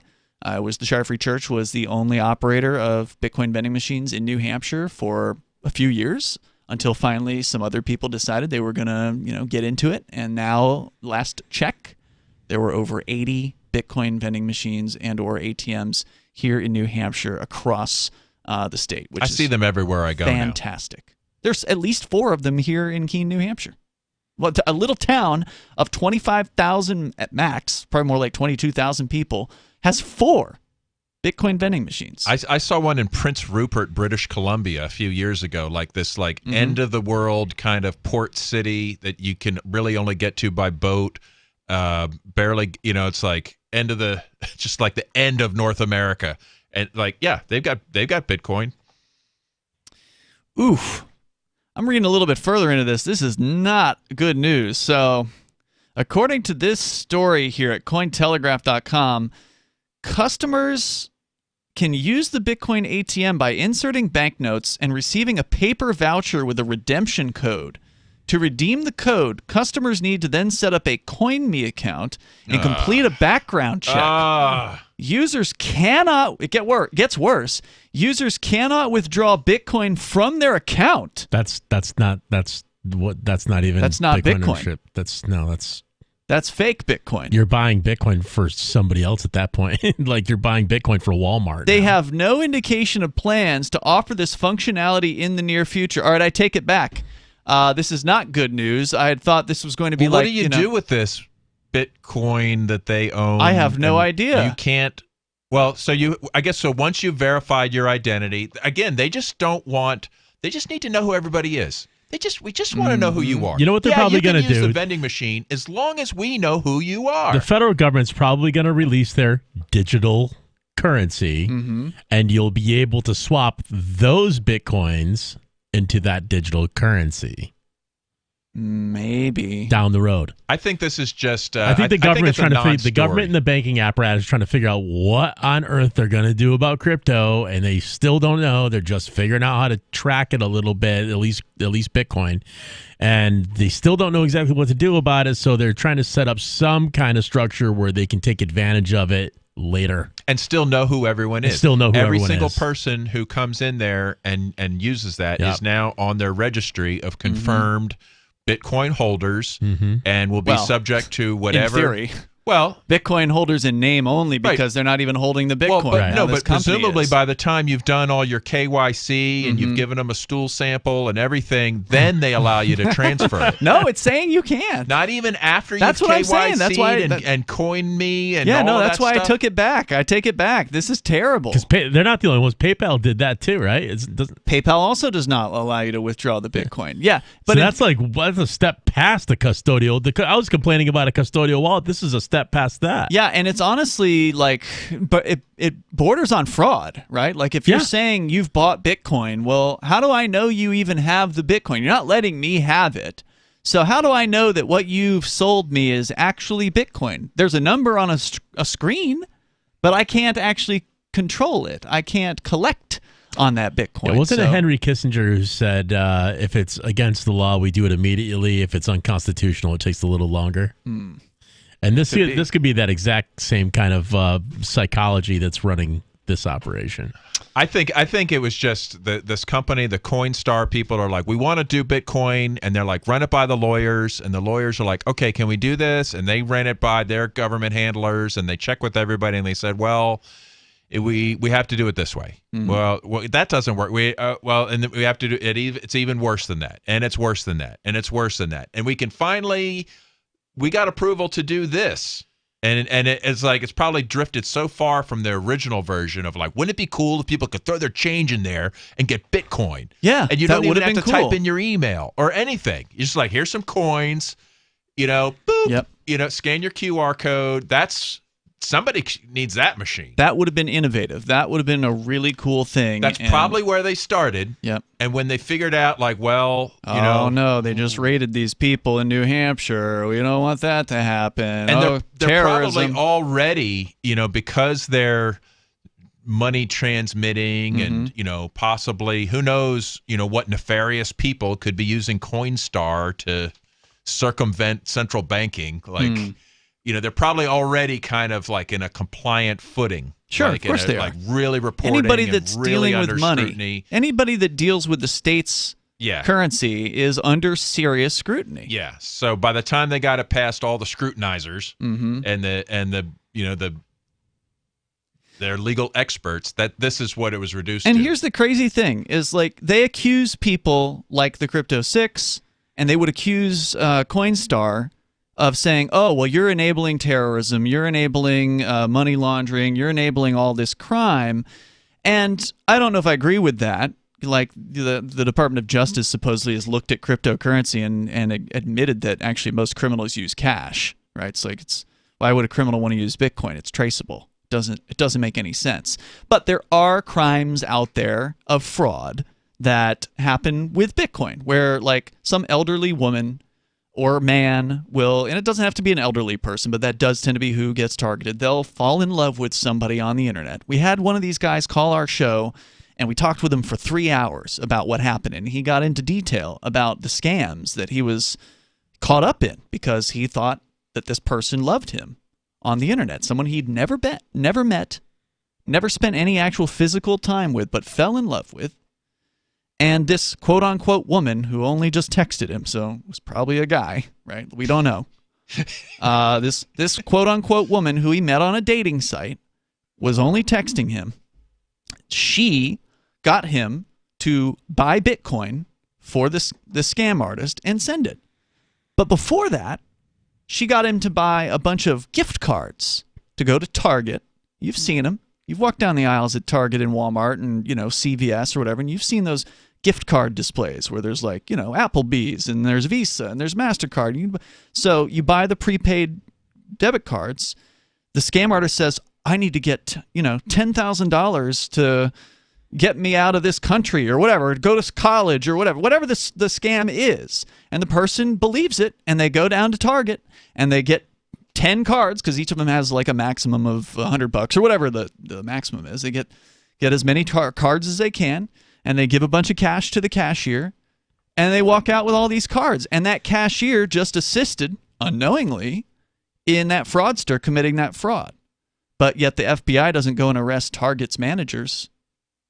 But that's what Coinstar's worried about. Coinstar's worried about accusations that some old lady's going to show up there under instructions from her internet lover and buy $20,000 worth of Bitcoin, and then they're worried they're going to be held somehow liable for that. That's what their concern is. Possibly, but I don't think anyone's really worried about the criminals. I mean, certainly not the authority figures. They're not really concerned about that old lady getting. No, they scammed. want control. They're concerned about people avoiding their inflationary currency, right? And they won't admit that, but that's not being susceptible. I mean, yeah. When do they care about criminals? No.